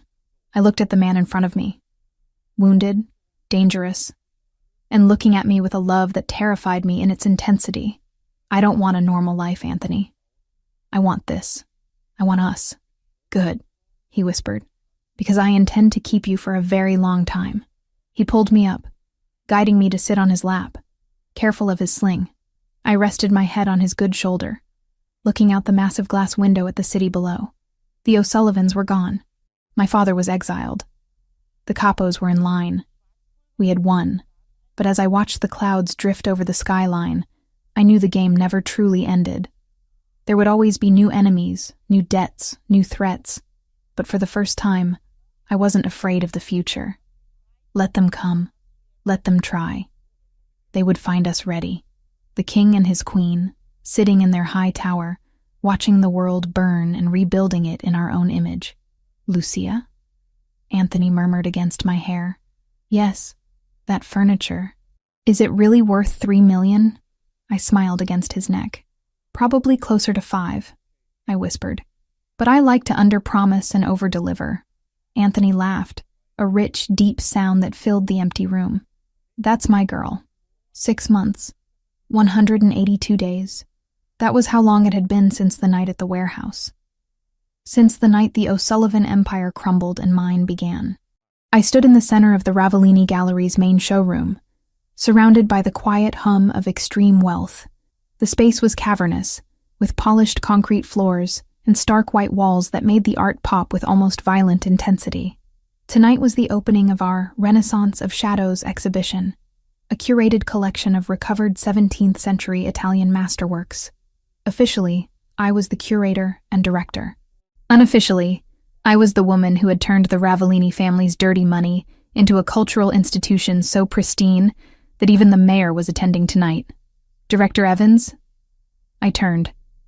A young assistant, fresh out of Columbia and terrified of her own shadow, was holding a clipboard.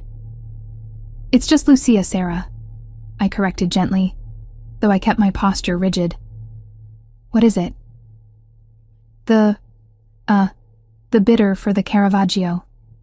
He's asking about the provenance documents. He says there's a gap in the ownership history between 1942 and 1946. I smiled. It was a practiced, shark-like smile I had learned from Anthony. "Tell Mr. Henderson that the gap exists because the painting was hidden in a monastery in Tuscany to protect it from the fascists." I lied smoothly. "And tell him if he asks again, the price goes up another 10% for historical research fees." Sarah's eyes widened. "Can we do that?" "We can do whatever we want, Sarah. We own the painting. We own the building. We practically own the block." She nodded frantically and scurried away. I took a sip of my sparkling water. The imposter syndrome that used to plague me, the voice that whispered, "You are just a fraud, you are just a girl with a debt," was silent. It had been silenced by 6 months of hard wins. I hadn't just decorated Anthony's life. I had optimized it. The O'Sullivan assets we seized were now legitimate revenue streams. The furniture I had identified in the warehouse sold for $4.2 million in London. The shell companies were dismantled and restructured. I wasn't just safe. I was essential. "You look dangerous when you're thinking about money." The voice came from behind me, low and intimate, sending a familiar shiver down my spine. I didn't turn immediately. I let the presence of him wash over me. Anthony Ravellini, my partner, my lover, the man who had reshaped my reality. "I'm always thinking about money," I said, turning slowly. "It's part of the job description." Anthony was standing there, looking devastating in a tuxedo that fit his broad shoulders like a second skin. His arm, fully healed now, though a jagged scar remained as a souvenir of our war, was resting casually in his pocket. His dark eyes were fixed on me with a look that made the crowded room disappear. "You outdid yourself," he said, gesturing to the gallery. "The mayor is currently telling the police commissioner that you are a visionary." "The mayor is drunk on the Prosecco," I replied dryly, "and the commissioner knows exactly who runs this city, regardless of what art is on the walls." Anthony stepped closer, invading my personal space in that way he did, claiming me without touching me. "They fear you, Lucia. I saw the way Henderson looked at you. He was terrified to negotiate." "Good," I said. "Fear pays better than respect. Is that something I taught you?" "I'm a quick study." He chuckled, a rich sound that vibrated in his chest. He reached out, his fingers brushing the fabric of my dress. Tonight, I wore silver, a metallic, fluid silk that looked like poured mercury. It was cold, sharp, and undeniable. "Have you heard from the north?" I asked quietly, the code we used for my father. Anthony's expression hardened instantly. The playfulness vanished. "The report came in this morning," he said. "He's in Nome. He's working on a crab boat. It's brutal work, cold, dangerous. Is he gambling? There are no casinos on a fishing trawler, Lucia, and the local bars know that if he places a bet, his kneecaps belong to me. He is miserable, he is cold, but he is alive." I nodded, feeling a strange sense of closure. I didn't wish him death. I just wished him irrelevance. And in the frozen dark of Alaska, Thomas Evans was finally irrelevant. "Does it bother you?" Anthony asked, watching my face closely. "No," I said honestly. "It feels like a story I read a long time ago.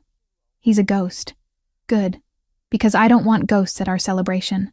He checked his watch, the same Patek Philippe from the night he bought me.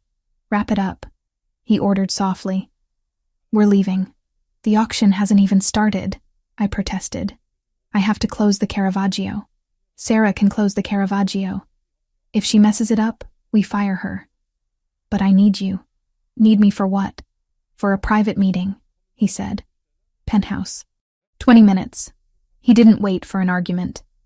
He turned and walked away, the crowd parting for him like the Red Sea. I watched him go, feeling that familiar pull in my chest. After 6 months, the intensity hadn't faded. If anything, it had crystallized into something harder, brighter. I found Sarah, gave her a terrifying pep talk about the Caravaggio, and followed him out.